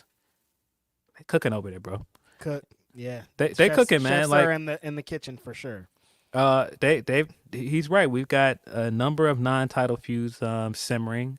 We got some storylines on both Collision and Dynamite. They've just kind of wrapped up the long-going Ruby storyline on Rampage. Congratulations to Ruby and Angelo Parker. Rube. Yes, that's awesome. Because of course, if you guys did not see this, if you living under a rock, Ruby announced that she is pregnant. People did not know that. I saw people saying, "Wait, this is a shoot relationship, shoot pregnancy." It is, it is, brother. So they're telling stories behind the scenes, and they started telling stories in front of the camera. So shout out to them for that. That's amazing. We got Serena Deeb cooking a whole nother thing. Telling a story in the women's division, trying to build her thing. Yeah, I think that just doing things like this was the most important thing. Like the title feuds are great. They progress. They help the women's division, but it's really the side stories. It's really the other things that are going to really help the women's division because you got to give them more opportunities and more time. Yeah. I think the fact that there's actually a build for the women going into Forbidden Door, we've never gotten that before. Never. We're already building with the Rosa stuff going into this pay-per-view, and you've got potentially Rosa versus Deanna. You've got the stuff with Serena. Mm-hmm. You still have Mariah and Tony stuff that's going to lead somewhere.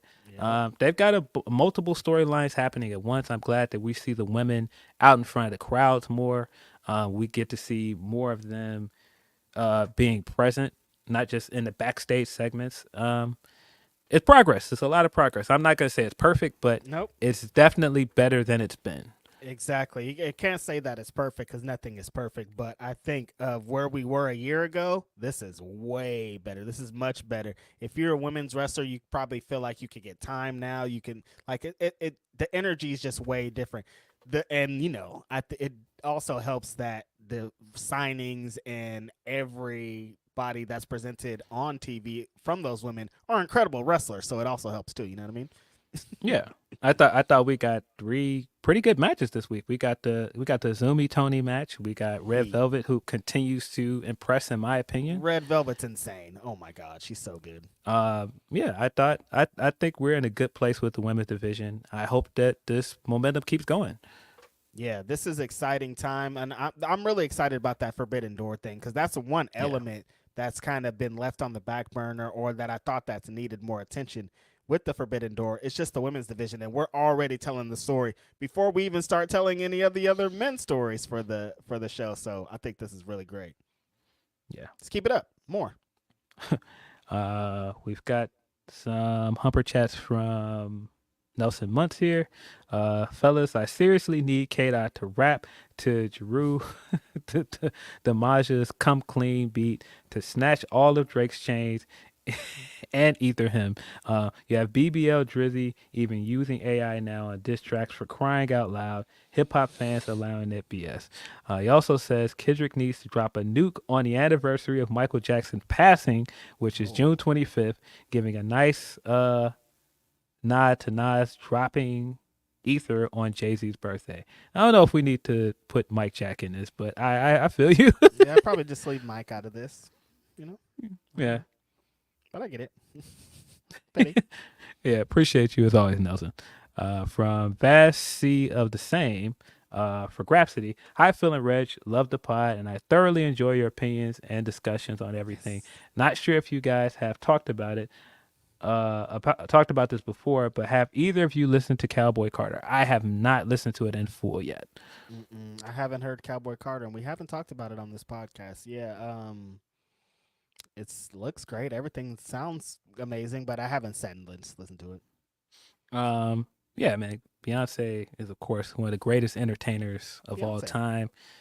Probably the greatest entertainer of our generation. Totally. The fact that she can, seamlessly do stuff like the R&B records, do the ballads, come back and out rap some of these rappers out here, and do country music is just, it's a testament to how great she is. And everything I've heard about the album just tells you just how great it is. I mean, just look at how many black women's wrestlers right now are wearing cowboy hats. I mean, we just had Jay, Bianca, and Naomi on TV with the cowboy joints and the big cowboy hats. That's got to be the influence of Cowboy Carter. I mean, we just seen Mercedes just do the photo shoot with the cowboy hat as well. That's just how much she moves the needle, man. That's how much she means to the culture. Yeah, her influence is so heavy. I mean, Beyonce is the greatest performer of our generation, like far and away. Who many consider the number one rapper. A lot of people have her husband as number one rapper on their list, far and away, and he has been reduced to Beyonce's husband. Like, a lot of people call him Beyonce's husband, the greatest rapper of all time. Like, I'm like, if it comes to technical ability, this guy's it. And they're like, no, that's just that person's husband. And like, what? That's how amazing she is. Sick. Me and my brother were laughing for whatever reason. We started talking about Kel's on tour with Jay-Z and just how it ended with Tata macing him in the face. And I don't know why, like, that just made me think of just how crazy it is that you're talking about Jay-Z and like he's got real shooters around him, and this guy was like, nah, I got him, Hove, and pulled out the mace. I don't know why that was so funny to me when we were talking about it, but I just thought about that just now. That's why Tata's still there. Listen, man, there's exact reasons like that. Tata's his boy, man. He's always talked about how good Tata friends with him, and just that's his man. He was like, nah, I got him. No, that whole run was, every time I think of Jigga Kelly not guilty, I'm like, damn, that was. Turns out homeboy was guilty. Very guilty. Very guilty. You can't charge because I'm not guilty. No, we're going to charge you and you're guilty. You absolutely are. Get in here. Get in here. You can't charge me. Oh, no, we can charge you, big bro. Get your ass in here. It's hella funny. Trying to charge you, but I'm not guilty. No, you're very guilty, I think, dude. Get in here. It's funny as hell. They made a whole album of that, dude. Damn. Like, I know Hove is just like, why did I do that? What was going on? Yeah, nah. Being like the level of star that R. Kelly was and getting maced, and then going and doing the Angie Martinez interview, and Angie would be like, nah, I think he got maced. He was still like, his eyes were still watering and red when I seen him. I think he really got maced. Oh my God. Man, Hove doing the verse. What was that verse song where he did the mace line at the beginning of the song and he played reference to it? Was it the BBC record? Yeah, I think it was the BBC record. Yeah, he did the what you know about going out head west, Maybach, 3 TVs, all up in the headrest. Mace niggas in Madison Square Garden, 20 million sold, and we still catching charges. I think they just talked about that on the Cam and Mace pod, didn't they? Did they? I think so. Recently. Nah, but just him using that Mace line as a nod to Kel's getting maced is so funny, man.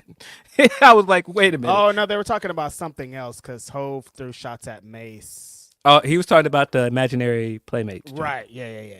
Right. The with the bust down Rolly line.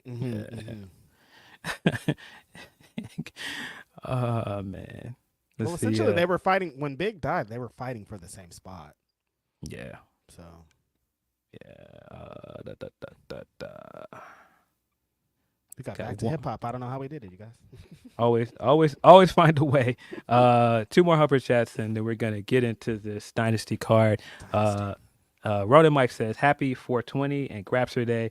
Looking forward to seeing Mike Bailey versus Sandra Moon next Friday at the Pride and Prestige show. Plus Miyu Yamashita versus Trisha Dora. This is going to be a fire show. Come out if you are in the Vegas area." I was gonna say this is a Vegas show, right? Yeah, this card Yeah. looks insane, and like, damn, what am I doing next week? That sounds crazy. That's gonna be really dope. If you guys are in Vegas, definitely check that out. I hope you guys are they're gonna have the Pride. This same people are gonna have a show next month during Double or Nothing weekend. Gotta get them. Yeah, I would assume they're gonna have something. That'd be the weekend to do it. You're gonna have a lot of wrestling fans in town. From Black Phoenix Brand, he says, "I meant to send this after Mania. I need Booker T and Snoop on commentary together at some point, please." That sounds like money. I don't know why that That's hasn't happened amazing. Yeah, we gotta put that together like right now. WWE. yet. Yeah. Believe that is all of our Humper chats for now. Of course, if you want to send in those last Humper chats, humperchat.com/Fightful. We've got a pay-per-view tomorrow. Woo! And you're shipping out. You're going. Yeah, I will be leaving tomorrow morning to go to that. It's just a one day trip. One day you go to watch the show and come back home.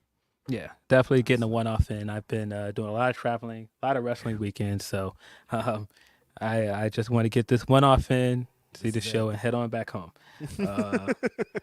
But insane card, man. I'm very jealous that I'm not gonna be there.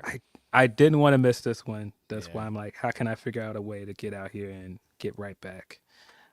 St. Louis, not too much of a trek. Yeah, not too much of a track. Speaking of St. Louis legend, pulled one of the greatest spin the block moves we've ever seen.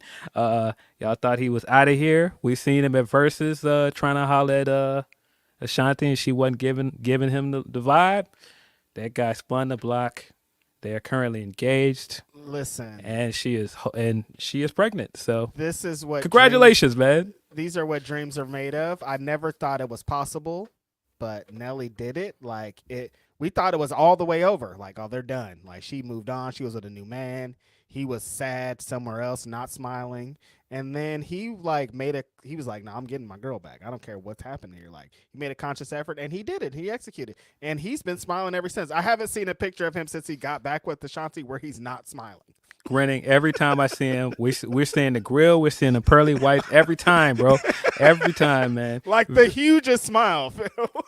Very, very happy for this guy, man. This is what happened when your biggest haters give you the biggest alley-oop of your life. And Irv gave this man an alley-oop, and man, I forgot about that Drink Champs interview. Man, maybe if he never did that, this might not have happened. This is what I'm saying. Irv hated so hard, man.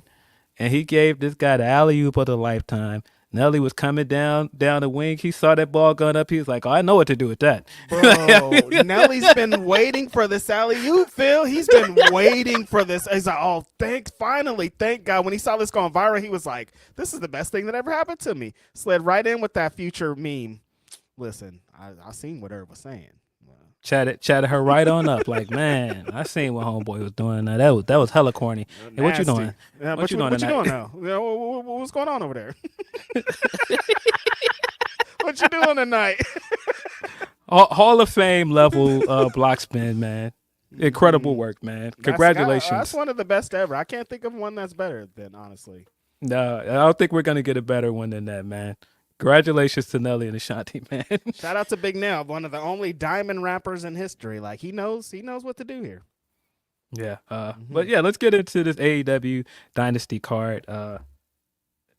Straight away, we've got a winner-take-all match for the AEW World Trios match titles. Finally. And the Ring of Honor World Six-Man Tag titles. It's going to be The Acclaimed and Billy Gunn taking on Bullet Club Gold, Jay White, and the Guns. I think this is the right move. Unify those belts, merge them belts. We do not need 2 sets of trios belts. And man, do something good with those trios belts, man. Get to the matches, get to the feuds. We saw this week on Dynamite how good trios wrestling can be. Just get back to it, bro. come on, you guys.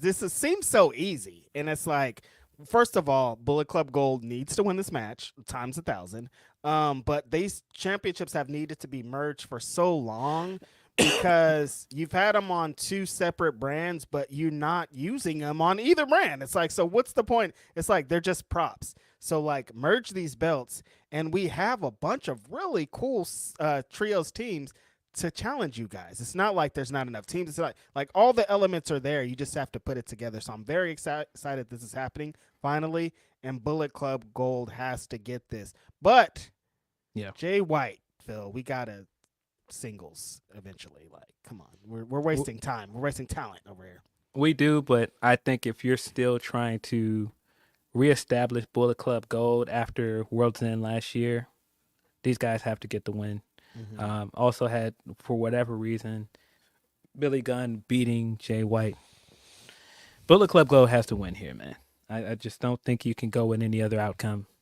And like I said, merge those belts, man. It's time. That's it. It's over. And maybe Billy Gunn finds a way away from the Acclaimed also. I think the ship has maybe sailed. Yeah, I think I would prefer to see them as a tag team again. Because, I mean, that promo that they cut by themselves, that was the most interested I've been in them in a while. I think it's just time to get back to the And tag I was like, division. oh, yeah. What was different about that? Billy Gunn wasn't there. Let's maybe try that some more. I mean, I get it. Billy got over with them. It was a fun ride, but, you know, Did it. we've done it. Time to move back on. I've been in them scissor me daddy ass arenas, and it's crazy. But we did it. Yeah. I think we're over it.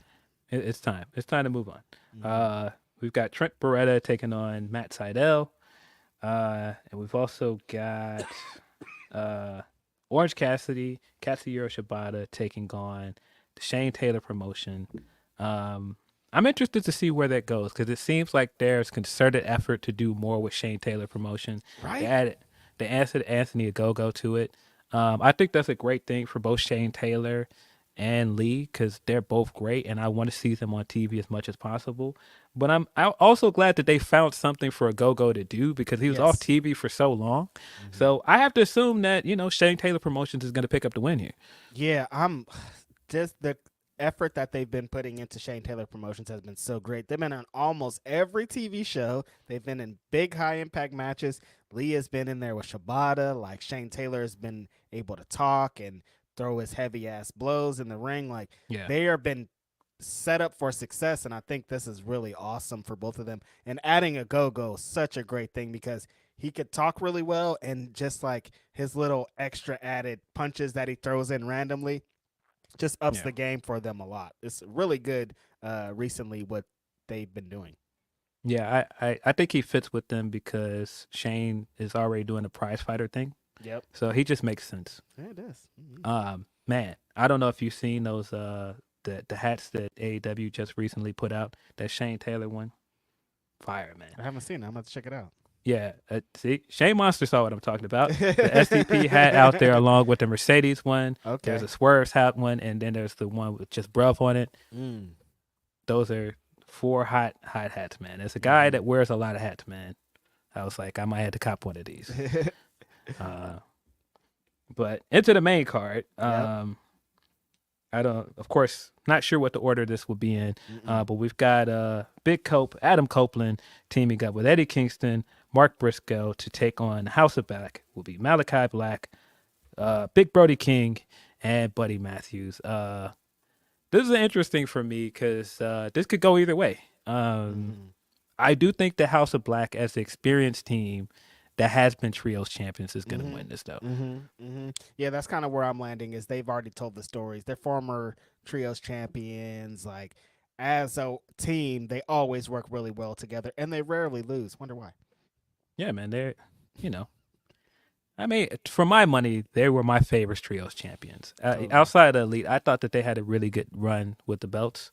I kind of want to see them win the belts back, honestly. Same here. And I just like the trios match that they had. I think it was last week on Collision. The energy surrounding them was like, oh, they're still super over. And when they do their thing, like, it makes a lot of sense. So if they did win the belts, it would hit again because they were really good when they were the champs. Yeah, I thought they were great champs, man. But yeah, I believe House of Black will win here. We've got Hook taking on Chris Jericho, who will not leave this man alone for some reason. And it's an FTW rules match for the FTW title. How'd you feel about that promo this week? When we saw the news that Jericho trademarked the Jericho Vortex, we saw that, I kind of saw the play. He's going to try and use this in an unironic way and try and get this bits off with it. And I just don't want it.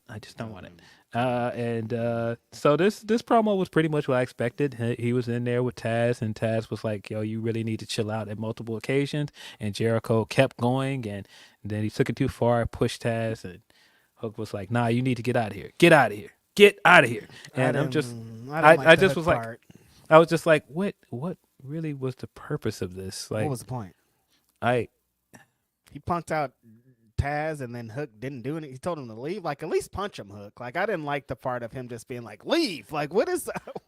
I guess they're trying to make the point that he still has respect for Jericho, and he doesn't want to put hands on him.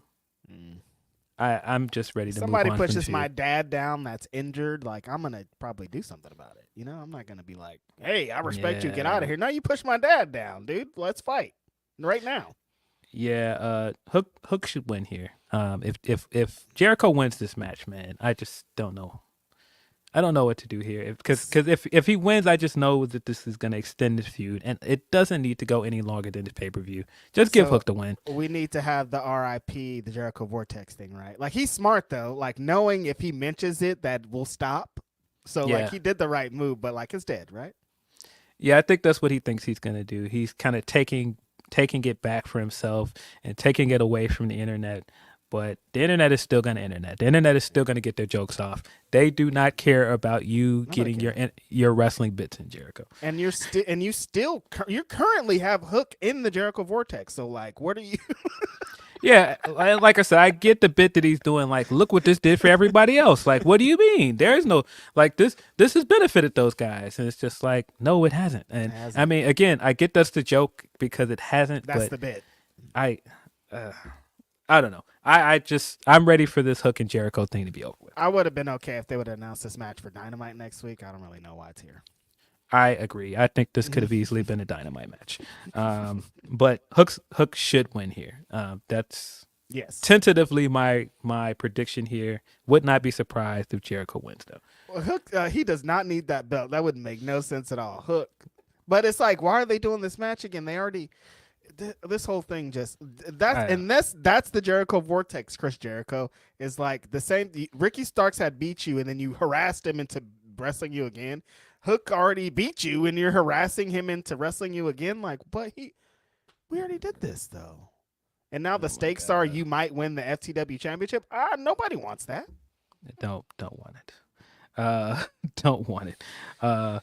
We've got Roddy Strong taking on Kyle O'Reilly for the AEW International Championship. I think this is going to be a slapper, man. I'm very much excited for this one. Mm-hmm. I think Kyle O'Reilly, again, one of the most underrated underdogs in the business. And if they give these guys time to cook, then it's on. I don't see Roddy losing this belt, though, right here. Yeah, I think Roddy's going to go over.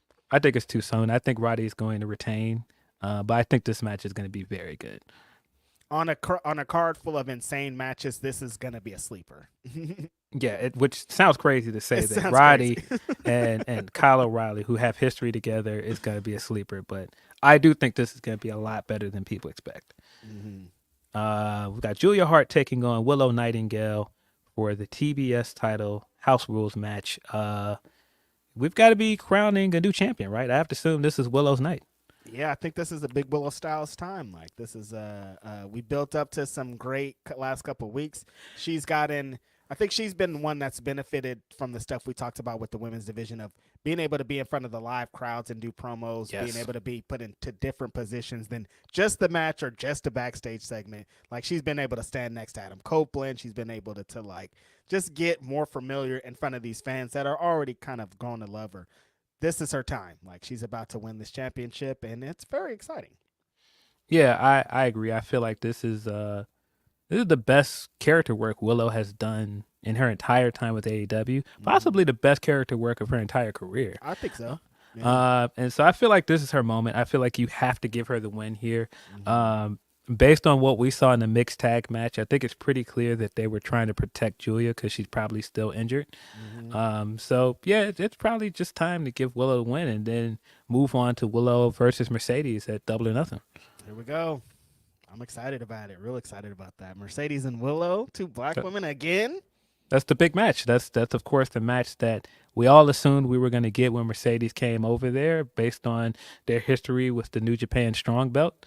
And But- Vegas. There are other matches on the West Coast and California. This time it'll be in Vegas. I think this is good. Yeah. I'm curious how this match is actually going to work though, because it did seem like Julia was a bit limited in the mixed tag match. So It was We'll interesting see. to see that. Yeah, I don't know what they're going to do, but let's go Willow. yeah, definitely Team Willow over here. We've got another match that I think could easily steal the show. Kazuchika Okada taking on Big Jordy Lad Pack for the Continental Championship. Very, very excited for this match. This was one of the matches that I initially saw I was like, okay, I have to be in the building, because one, it's Okada. Okada's one of my favorite wrestlers ever, and then it's Pac, man. I've been so excited for Pac to come back and do the Graps, man. Super excited for this one. Yeah, I know when Okada, we were speculating on Okada coming into AEW. There were all these wrestlers. We're going down the list of guys we wanted to see him against. And for some reason, we never got to this guy. And this match has potential to be one of the best matches of the year. Pac, again, is so good at this. Like I said, if he's given the opportunity, he's just as good as Ospreay. He's just as good as Okada. He's just as good as Bryan Danielson. That's how great this guy is. To finally be able to see a big epic Okada match, his first time officially as an AEW wrestler for a championship, this match is going to be insane. Yeah, But Okada's going over, right? Yeah.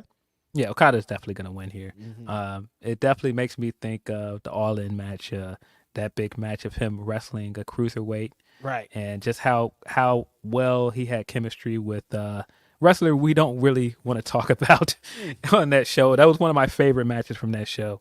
And I think this is going to be similar to that one. It's crazy what that Umbrella guy and Flip Gordon, like they could have, the AEW was going to be, they were going to be like Flip Gordon would have been in Sammy Guevara's position essentially, maybe. And like, it's crazy. Like it could have been totally different if these guys weren't who they are. Yeah. Unfortunate. We've got the AEW Tag Team Championship Tournament Finals, which is now a ladder match. Which we'll see the EVPs, Nicholas and Matthew Jackson, taking on FTR for the vacant AEW World Tag Team Championship. Somebody in this match watched WrestleMania is what I'm thinking. And they were like, oh, tag team ladder match, huh? All right. Okay. I'm very curious to see what they do here, because this is Bucks versus FDR 4, and there was a lot of hype coming into this rivalry when FDR came to AEW. For some reason, people did not like the first match. I personally liked their first match at Full I've Gear. liked all their matches. I don't know why people say that they don't like certain matches. I think the TV match when FDR was really cooking, right after the match that they had at Supercard of Honor, is probably the most well received of their matches so far. That match was And then they had the All-In match, which had all the controversy around it. That's probably my least favorite one if we are picking. Yeah, I think that's my least favorite as well. But I feel like we also were supposed to get the rematch to this last year at Full Gear. Yep. But of course, FDR dropped the belts to Ricky and Big Bill, and then we didn't get this match.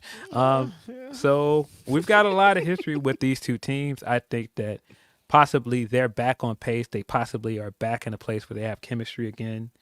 Hopefully they light it up, because I think that they have a lot of proof coming into this match. It sounds crazy to say that, but based on the timeline of their matches, I think that they need to come out and knock it out the park. I think with the story that they've been telling in the All-In match, like that the story is kind of real. Of that was a big show. people expected that tag match to be one of the greatest tag matches of all time because it was going to establish who's one of the greatest tag teams of all time, and it didn't. And I think that it's kind of been a chip on all of their shoulders coming out of that. And this match is like, all right, we have a chance to undo that. All the elements are there, Phil, like two tag teams. There's ladders. This show's going to be insane. They're going to try to, be the best match on a card filled with some of the best matches we might ever see. So I'm excited about this. I'm thinking that the Young Bucks are going to go over because it tells more for their story to be the champions right now. I thought they were going to beat Sting and Darby. So, I mean, this probably makes more sense for them to win here, yeah? Yeah, I think the Bucks are going to win. I'm going to go out on a limb and predict that this will be the definitive Bucks and FTR pay-per-view match. I think this is going to be their best one so far. You think anybody's going to show up? I think we're going to see a certain tag team from Detroit Motor City. That's my guess. I'm going to yell if so. But, yeah, we have to, I think...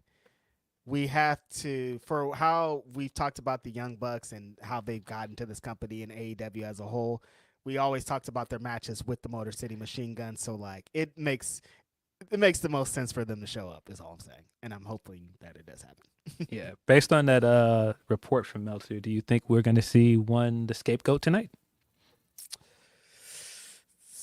So, tomorrow night, sorry. I mean, again, the elements are all there. The story, the Young Bucks, specifically Matt Jackson, has been so scapegoat. We miss you, Jack. We love you. Like, it would make a lot of sense for him to show up here, so I wouldn't be surprised. But doing 2 surprise show-ups, I don't know. Yeah, I wouldn't be surprised if we see Jack based on, the Sports Illustrated interview, and they talked up Jack quite a bit in that interview. Meltzer said that the Windy City Riot match is Jack's last New Japan match for a while, and that he's going to show up in AEW imminently. So I have to assume it's coming soon. So I wouldn't be surprised if they try and bring him back in a big way, especially coming after Windy City Riot last week, and he got that great reaction. So I wouldn't be surprised at all if we see Jack. That'll be a good way to put a stamp on this. So, yeah. Yeah. And we've got 3 more matches. 5 stars. 5 stars. We've got 3 more matches. We've got Timeless Tony Storm in a long overdue match with Thunder Rosa for the AEW World Women's Championship. I'm excited for this one. I think it's going to be good. I think Thunder Rosa's coming into this with a lot to prove. People were talking kind of crazy on her name while she was away. And I think Tony's got something to prove in this one as well, because a lot of people have been down on her matches and this character. So I think they've got to show up and show out. Coming off that Azumi match, it's good momentum for Tony Storm coming into this. Thunder Rosa needs a bit, like she needs an epic one from Tony Storm, I think. Yeah. With the story that they've been telling, how she lost the championship, and everything, they need an epic one. But I can't see Tony with the momentum she's had right now losing this match. But if Thunder Rosa pulled it out, it wouldn't be the worst idea, I think. Yeah, I think at worst, that's kind of my issue with this. Like, as much as I like them finally getting back to this match with the storyline with Tony, and Tony being champion when Thunder Rosa was injured and she wasn't, established as the champion, and that's part of what made Tony into this current character. Right. I like that we're getting back there, but I would like it more if it felt less predictable, because I think there's no way that Tony loses, especially with the stuff they're building for Forbidden Door. That tells you right away that Tony will likely still be champion by June. And I feel like they're still going to be telling this Mariah May story even beyond that. So it's like, right. That was the question I posed to Denise. Was it like, well, do we maybe get the belt off of Toni Storm because all of her matches are going to be predictable leading into getting to Mariah May? Like, maybe we get back to her being champion before then or some way, because like that's the biggest issue that I have with this Thunder Rosa match. Like, it's going to bang, but like there's no way in the world that Tony's going to lose. So like, yeah, I definitely don't see Tony losing here. I think that's one of the more predictable outcomes on this card. It Probably is. the most predictable The outcome. on this most card. predictable, yeah, definitely. Yeah. Maybe both the women's title matches at this point, unfortunately. Yeah. But yeah, hoping that they put on a great performance because they've gotten a lot of unfair criticism in some ways, in my opinion. Both of them. Yeah, so hopefully they come out and, put on a show. We've got Will Ospreay taking on Bryan Danielson. I'm excited to hear where you think who's gonna go over in this match because I'm up in the air on it. Exactly. It's crazy to say this, but I think at this current period and where his trajectory is, Ospreay needs to win more. Bryan don't need that win, and I think Bryan knows that. And I think that's why Ospreay is going to win because he's had the pay-per-view match at Revolution, but he needs that big one to move forward with the company. As hot as he is, it makes no sense for him to lose. I don't know. I might be at. Will Ospreay can't be undefeated forever. No. And so a loss to Bryan Danielson might be the way to go. If we're going to maybe build to Bryan Danielson being world champion at some point this year, losing to Ospreay with the story that they've been telling, Bryan catches him somehow off guard and pins him. Ospreay's first AEW loss is against Bryan Danielson. Like, that's a story to tell. Then he could come back and get that win again on his way to the championship.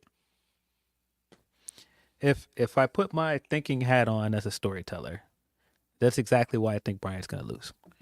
Because they've been telling this story since Bryan came to AEW that his whole point is I want to show everybody that I'm the best. I have this title among fans online that I am the best wrestler in the world. And I've come here and every turn I've tried to prove myself against somebody else that says they're the best. But if you go back and look at all those matches, Bryan has lost almost all of them. He came in and tested himself against Omega. It was a draw. Tested himself against Kazuchika Okada. And he beat him the first time around, injured, but he lost at Wrestle Kingdom. And now you've got this new Zack Sabre Jr. too. Zack Sabre Jr. Lost. You've got this new up and coming guy that has been lighting it up everywhere he goes. He's probably the most hot free agent that AEW's got, and he's coming in straight away saying, I'm the best.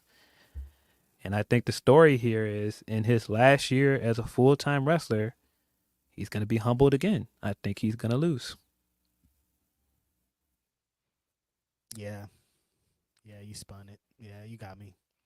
But the story of the Okada, the Zack Sabre Jr., like all the big matches, he's like, I'm the best guy in here in AEW. I'm the guy. I'm what everybody says I am. But then he always loses. That's kind of the story that tells. Yeah, it's still an amazing performance, and it actually plays more into the story that he loses. Yeah, but that's also why I believe that he's going to challenge for the AEW World Title this year. I think that the story of him getting through all of this stuff, and every time he gets a chance to prove all of the talk that he gives, and he keeps losing, and it's just like, all right, well, what does this mean? Because we saw him do this after the loss to Max, where he had to go away and come back. I think he's going to get humbled again, guys. I think he's going to lose. And then the way up from the Ospreay loss is back to the World Championship. Great story. The match is going to be insane. 500 stars. Listen. All the shit. I said the Pac match was one of the reasons why. This was the first match announced for the show. And I remember initially thinking, all right, WrestleMania the first week of April. I already know I'm going to Windy City Riot in Chicago. I don't know if I can justify 3 weeks of wrestling in a row. And here we are. At one point, there was a rumor that it was going to be on the West Coast. It wasn't going to be in the Midwest. It was going to be. I remember. I think it was Zarian that was saying it was going to be in Detroit. And so when I saw that, I was like, I'm probably not gonna make it to Detroit. But when it was announced and I saw St. Louis, I was like, can I make this happen? Then I saw that match. I was like, I'm going. Like getting a chance to see Ospreay wrestle Bryan Danielson in person, first time matchup. It's right there. I can't pass this up. It's a 4-hour drive. Everything has just been a cherry on top since that announcement. Like I was watching, you could have put Jungle Boy and Marco Stunt in the main event. I would have been like, I'm here, because Bryan Danielson and Will Ospreay was announced, and that's all that matters. This match is Bryan keeps doing this, years in the making. Like we could never imagined we could get to this point, and here we are getting to this point. It's just so cool, so exciting, gonna be amazing. The best wrestler in the world, number one, I don't care, there isn't an argument, is Will Ospreay right now. And the best wrestler of our generation is Bryan Danielson. So the elements are there. They're squaring off, and we get to watch it. We're lucky. Very, very excited for this match. This was basically a selling point for me to go to this pay-per-view. Everything afterwards, like you said, was really the cherry on top. This is really the reason why I'm making the trek to St. Louis tomorrow, because this is going to be incredible. I've said already that so far, Bryan is my wrestler of the year. This guy's put on so many bangers already this year. And Ospreay's not that far behind. I was going to say, it's a competition between two guys, and we're about to see those two guys wrestle tomorrow, Bryan Danielson and Will Ospreay. Very, very excited. Very, very scared, because I feel like Ospreay is going to dump this guy on his head. He is going to hit him with a tiger driver at some point in this match, and I am going to jump out of my seat.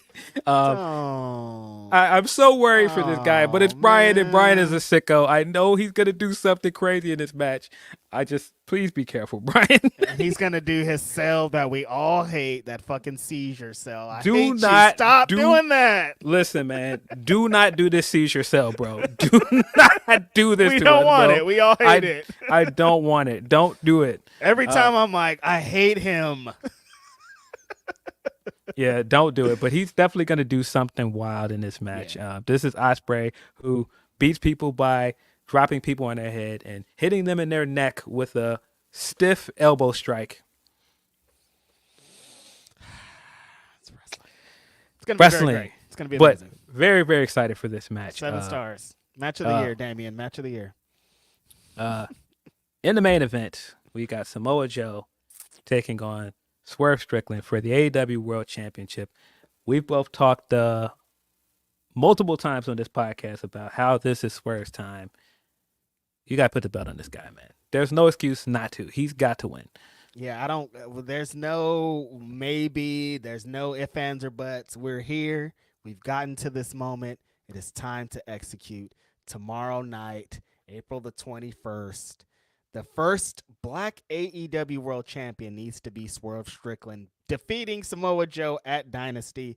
There's a lot of things that have gotten us to this moment, that have happened on screen, behind the scenes, in history, that play into the importance of this. I've said multiple times on this podcast, like there's 5, I wanted to write about 5 black wrestlers, and those 5 black wrestlers are what led me to this podcast right now. One of those black wrestlers was Swerve Strickland. Like, I feel like part of the reason that I'm on this podcast now is because of the things that this guy did, the foundation that he laid, and he is potentially going to become the AEW World Champion tomorrow.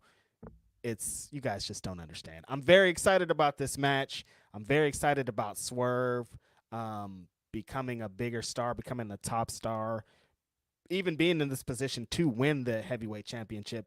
And on the other side is one of the greatest, one of my favorite wrestlers of all time, an independent wrestling legend, a pro wrestling legend, Samoa Joe, who has been amazing, an amazing foe for Swerve, who has been an amazing promo guy against him, like has played the perfect role in this. Like, this is great. This is amazing. But tomorrow, new Black World Champion, and that's huge.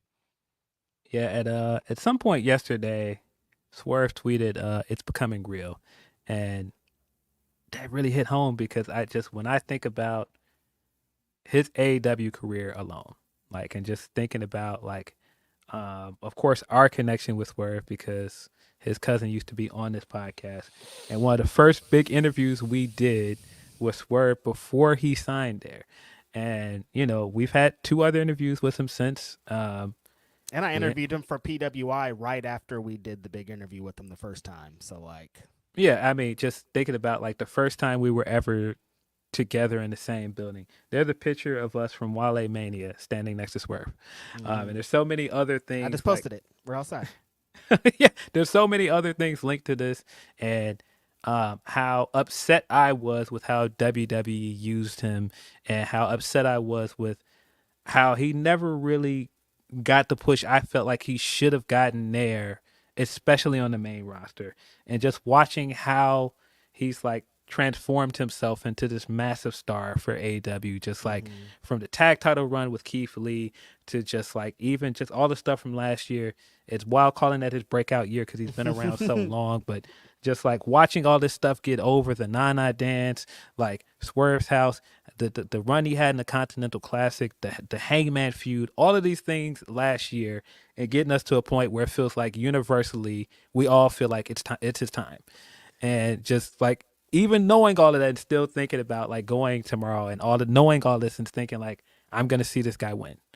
And I'm sitting here saying like, I want to be there for Brian winning, but nah, man, being in the building. Why am I not on a plane right now? I can't believe this is happening. Bro, possibly being in the building for his moment and him being the first Black AEW World Champion, man. Come on. It just has to happen, man. Like I'm gonna break the fourth wall a little bit and go behind the curtain. I just talked to Will Washington maybe 2 days ago, and I was just like, bro, I'm ready, man. I want to see this guy win. I know you can't tell me what's gonna happen. I don't want you to tell me what's gonna happen. No, but I'm just like, bro.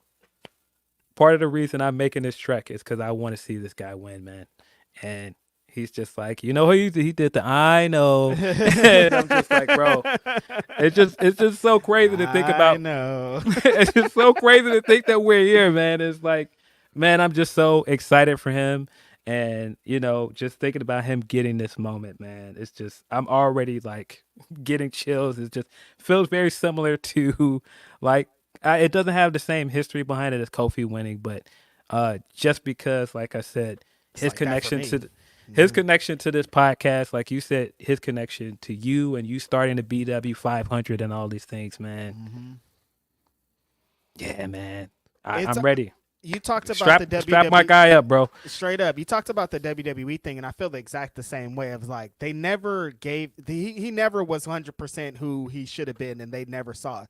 But knowing Swerve's story and how he kind of levels up after disappointment or something that could feel like it's throwing him off path, I feel like he needs little things like that. I feel like he needed that WWE thing because, like, he was in a position he was starting to become something, but he needed that to be like, okay, you guys don't think I'm this person. You guys don't think I'm the biggest motherfucker here. You guys don't think I could be world champion. So he came over to AEW and he started executing this vision that I know he's always had. And so I think it actually is going to hit harder that it's 100% him. Like everything that's been going on, like he studies his character. He made it so that Swerve Strickland was the guy. And betting on yourself after what could feel like the end of the world being released from the biggest company in the world is amazing. I just can't wait, man. Yeah, and I think that's also part of what makes it special, that he's going to be the guy to potentially be the first Black AEW World Champion, because that's kind of the spirit of this company, is betting on yourself and winning. Like when you think about like where the company started and Cody making the bet with Meltzer, when you think about Mox betting on himself and leaving WWE, Kenny Omega betting on himself and leaving New Japan. That's kind of the spirit of this company. So for him to also be one of them guys that does that, like he was just on Unrestricted and he was sitting up there with his his XXL magazine that he was in, and he had the tag title up there.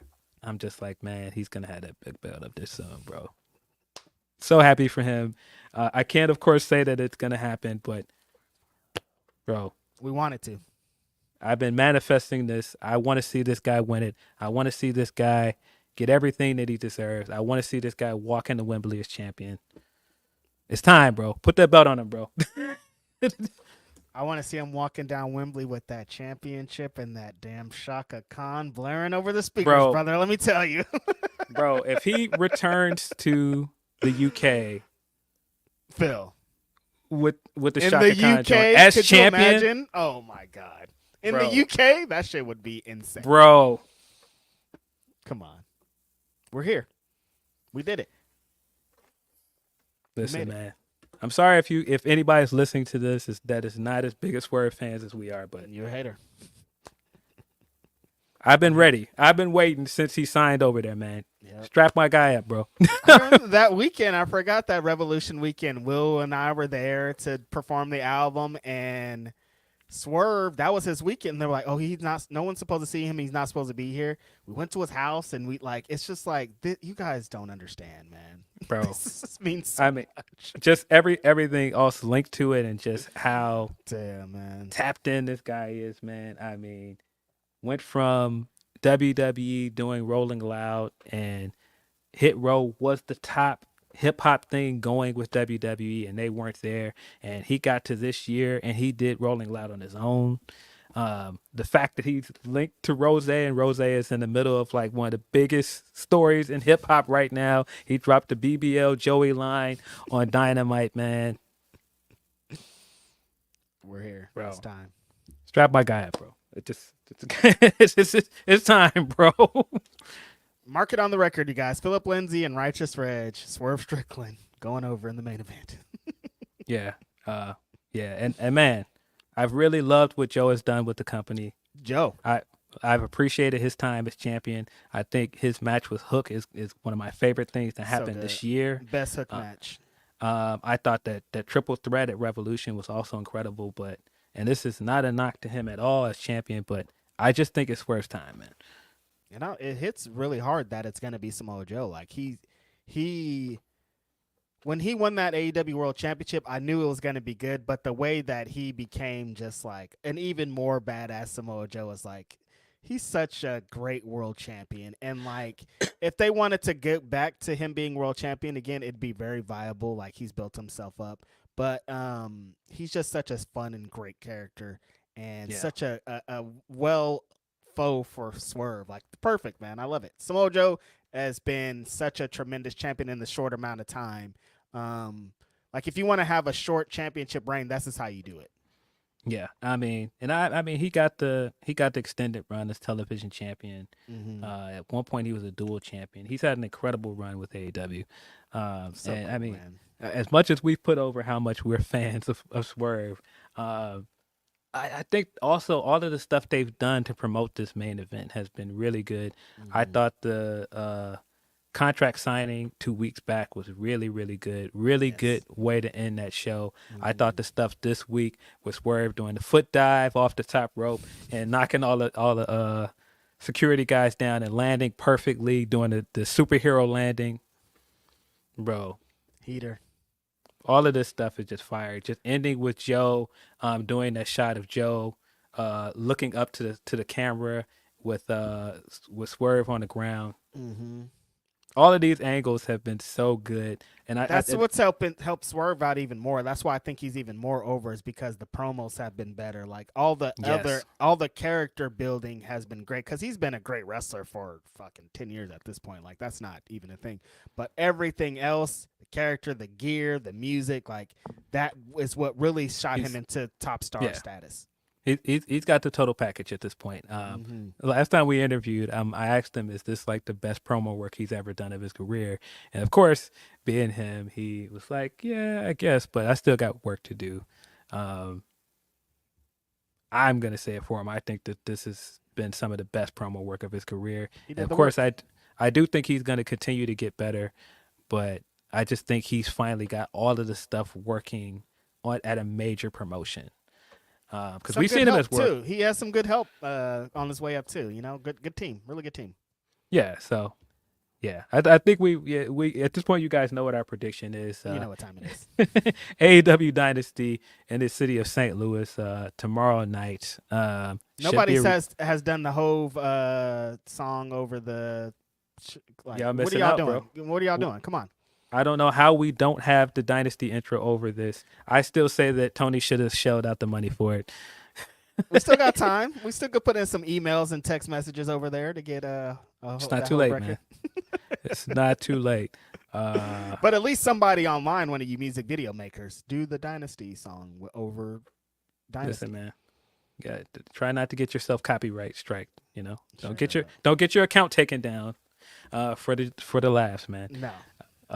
That Lee one though, with the bro, the Jamie Foxx thing, so killed good, me. man. Shout out to Lee Moriarty, man. That was really, really good. When he first made the joke about Stokely with the vest and that fit on, and he was like, he thought he was Jamie Foxx. That was funny in itself, but recreating the Jamie Foxx sitcom opening credits, man, Did so killed good. it. Mm-hmm. Of course, last call for you guys for Humperchats and Superchats. It's 420, guys. I'm trying to go outside and get high. Yeah, There's festivities outside. We're gonna wrap this thing up. From Deontay Soigné, he says, Swerve and Willow as champs need to happen yesterday. Ospreay versus Danielson. Watching indie stuff this weekend. Dreamwave, Uprising 2. What is this? Brittany Brooks is legit. Wrestling is beautiful. All love, boys. Appreciate you, Deontay. Appreciate you as always, Deontay. A lot of wrestling as always. We didn't even get into this Impact show that's tonight. Guy I completely forgot about until just a few minutes ago.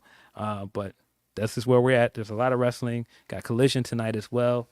Let's see. From Dungeon Master of Puppets, he says, if anybody is going to be greasy and use the data of American citizens in immoral ways, Americans will make sure it's Americans doing it. Straight You goddamn right. We're Yep. not going to let some other country do Americans dirty when the Yeah. American government can do it.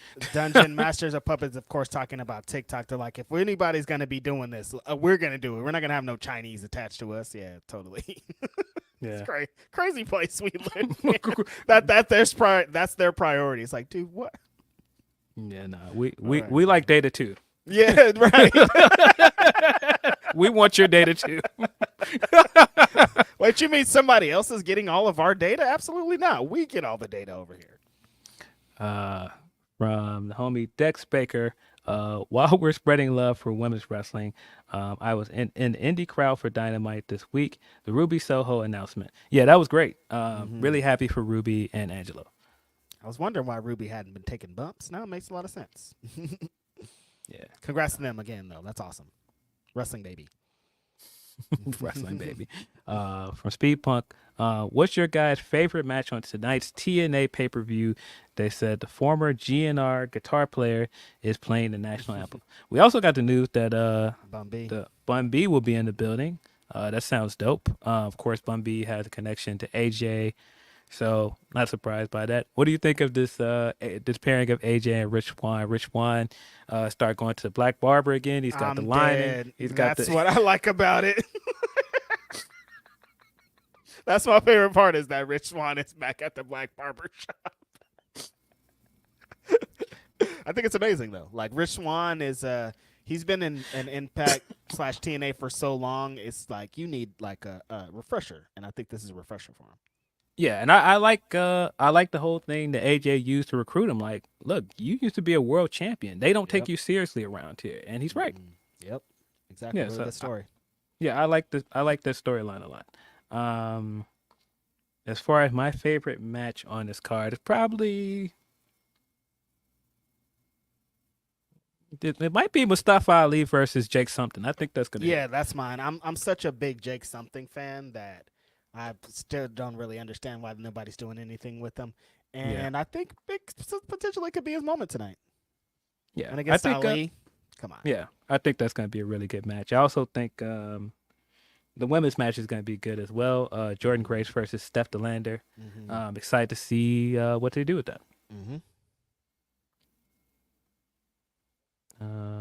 From Shane Monster, he says Mace and Mason Mansoor showing up at Uganda to end colonialism to death grip in the future. We all need some quick ROH. We had world champion actually on the show, Reg. Wow, interesting.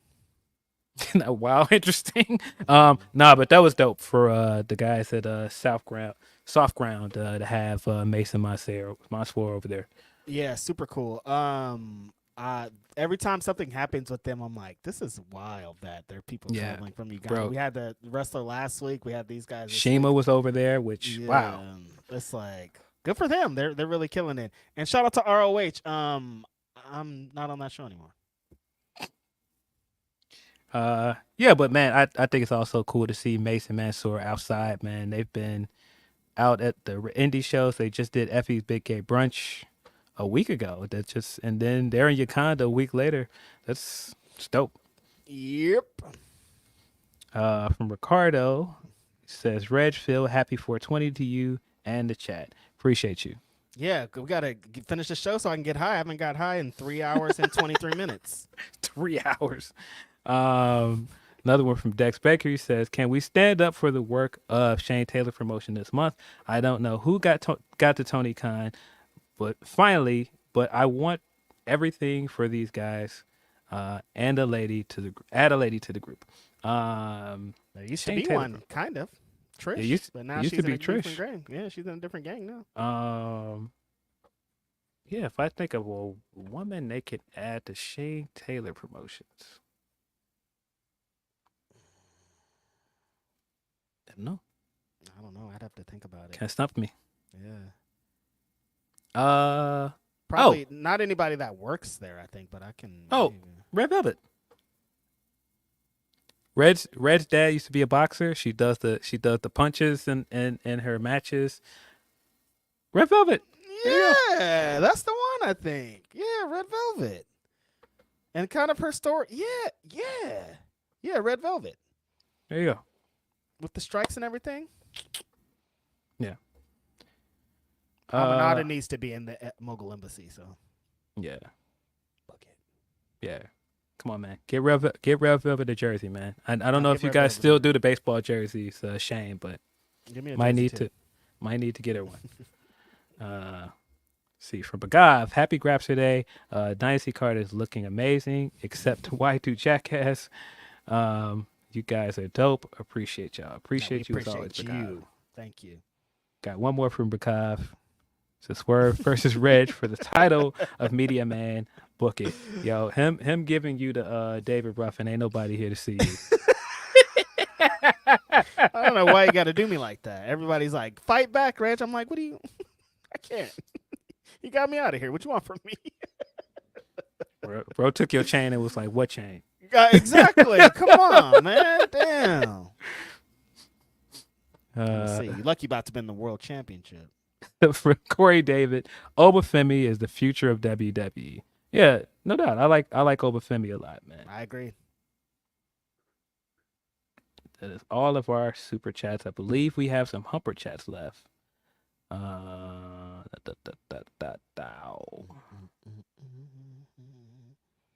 me refresh that.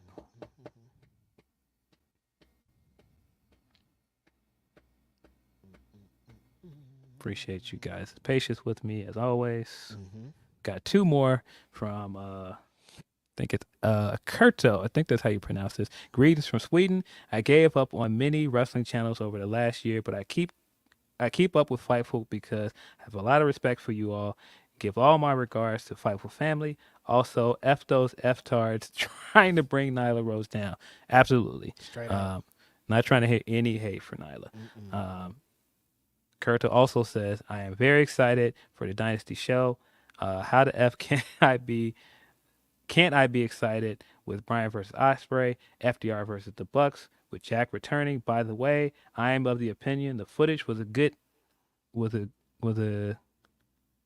idea. That's my controversial take. Swerve winning the title. Life is good. Yeah, I mean, I don't think that you're alone in the thought that the footage worked for them.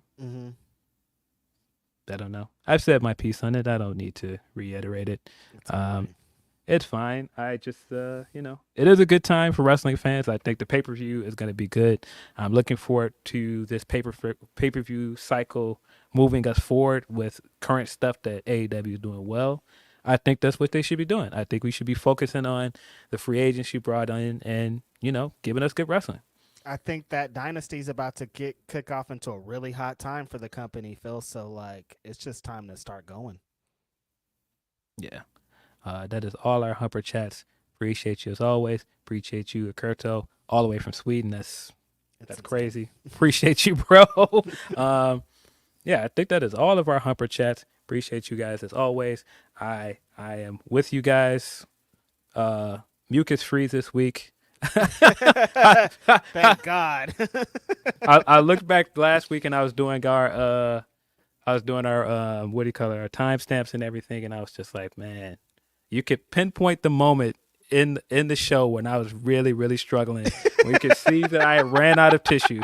I had this tiny pack of tissue sitting next to me, and you could pinpoint the moment where I ran out. Because at one point you could see me like looking right, and I was like looking all over like this, and I was like, damn, I don't think I got any. I wonder if it's any over on that desk. Nah, it's not over there any. This has taught me a valuable lesson that when I am not doing well, to keep a box of tissue. The little packet's not going to work, man. Nope, you need a box. You need a box, man. I have learned that lesson. But I appreciate you guys putting up with me last week and my mucus and my low voice as always.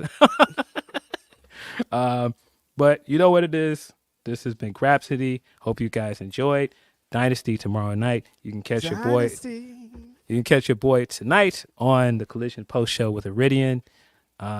I don't know if you got anything else going on this weekend. Yeah, no, not this weekend, but on Monday, Denise and I will be on the Dynasty Post Show. It's going to be in the morning at like 11 a.m. for us. So, yeah, check that out. Yeah, that's Monday morning, right? Monday morning, yeah. Yeah. You know what it is? This has been Grapsody. Everybody be safe out there this weekend. Don't overshoot your shot. You don't have to throw it out the AI. Sometimes it's cool to just be genuine. But you know what it is. This has been your boys. It's Phil, Reg. We are out.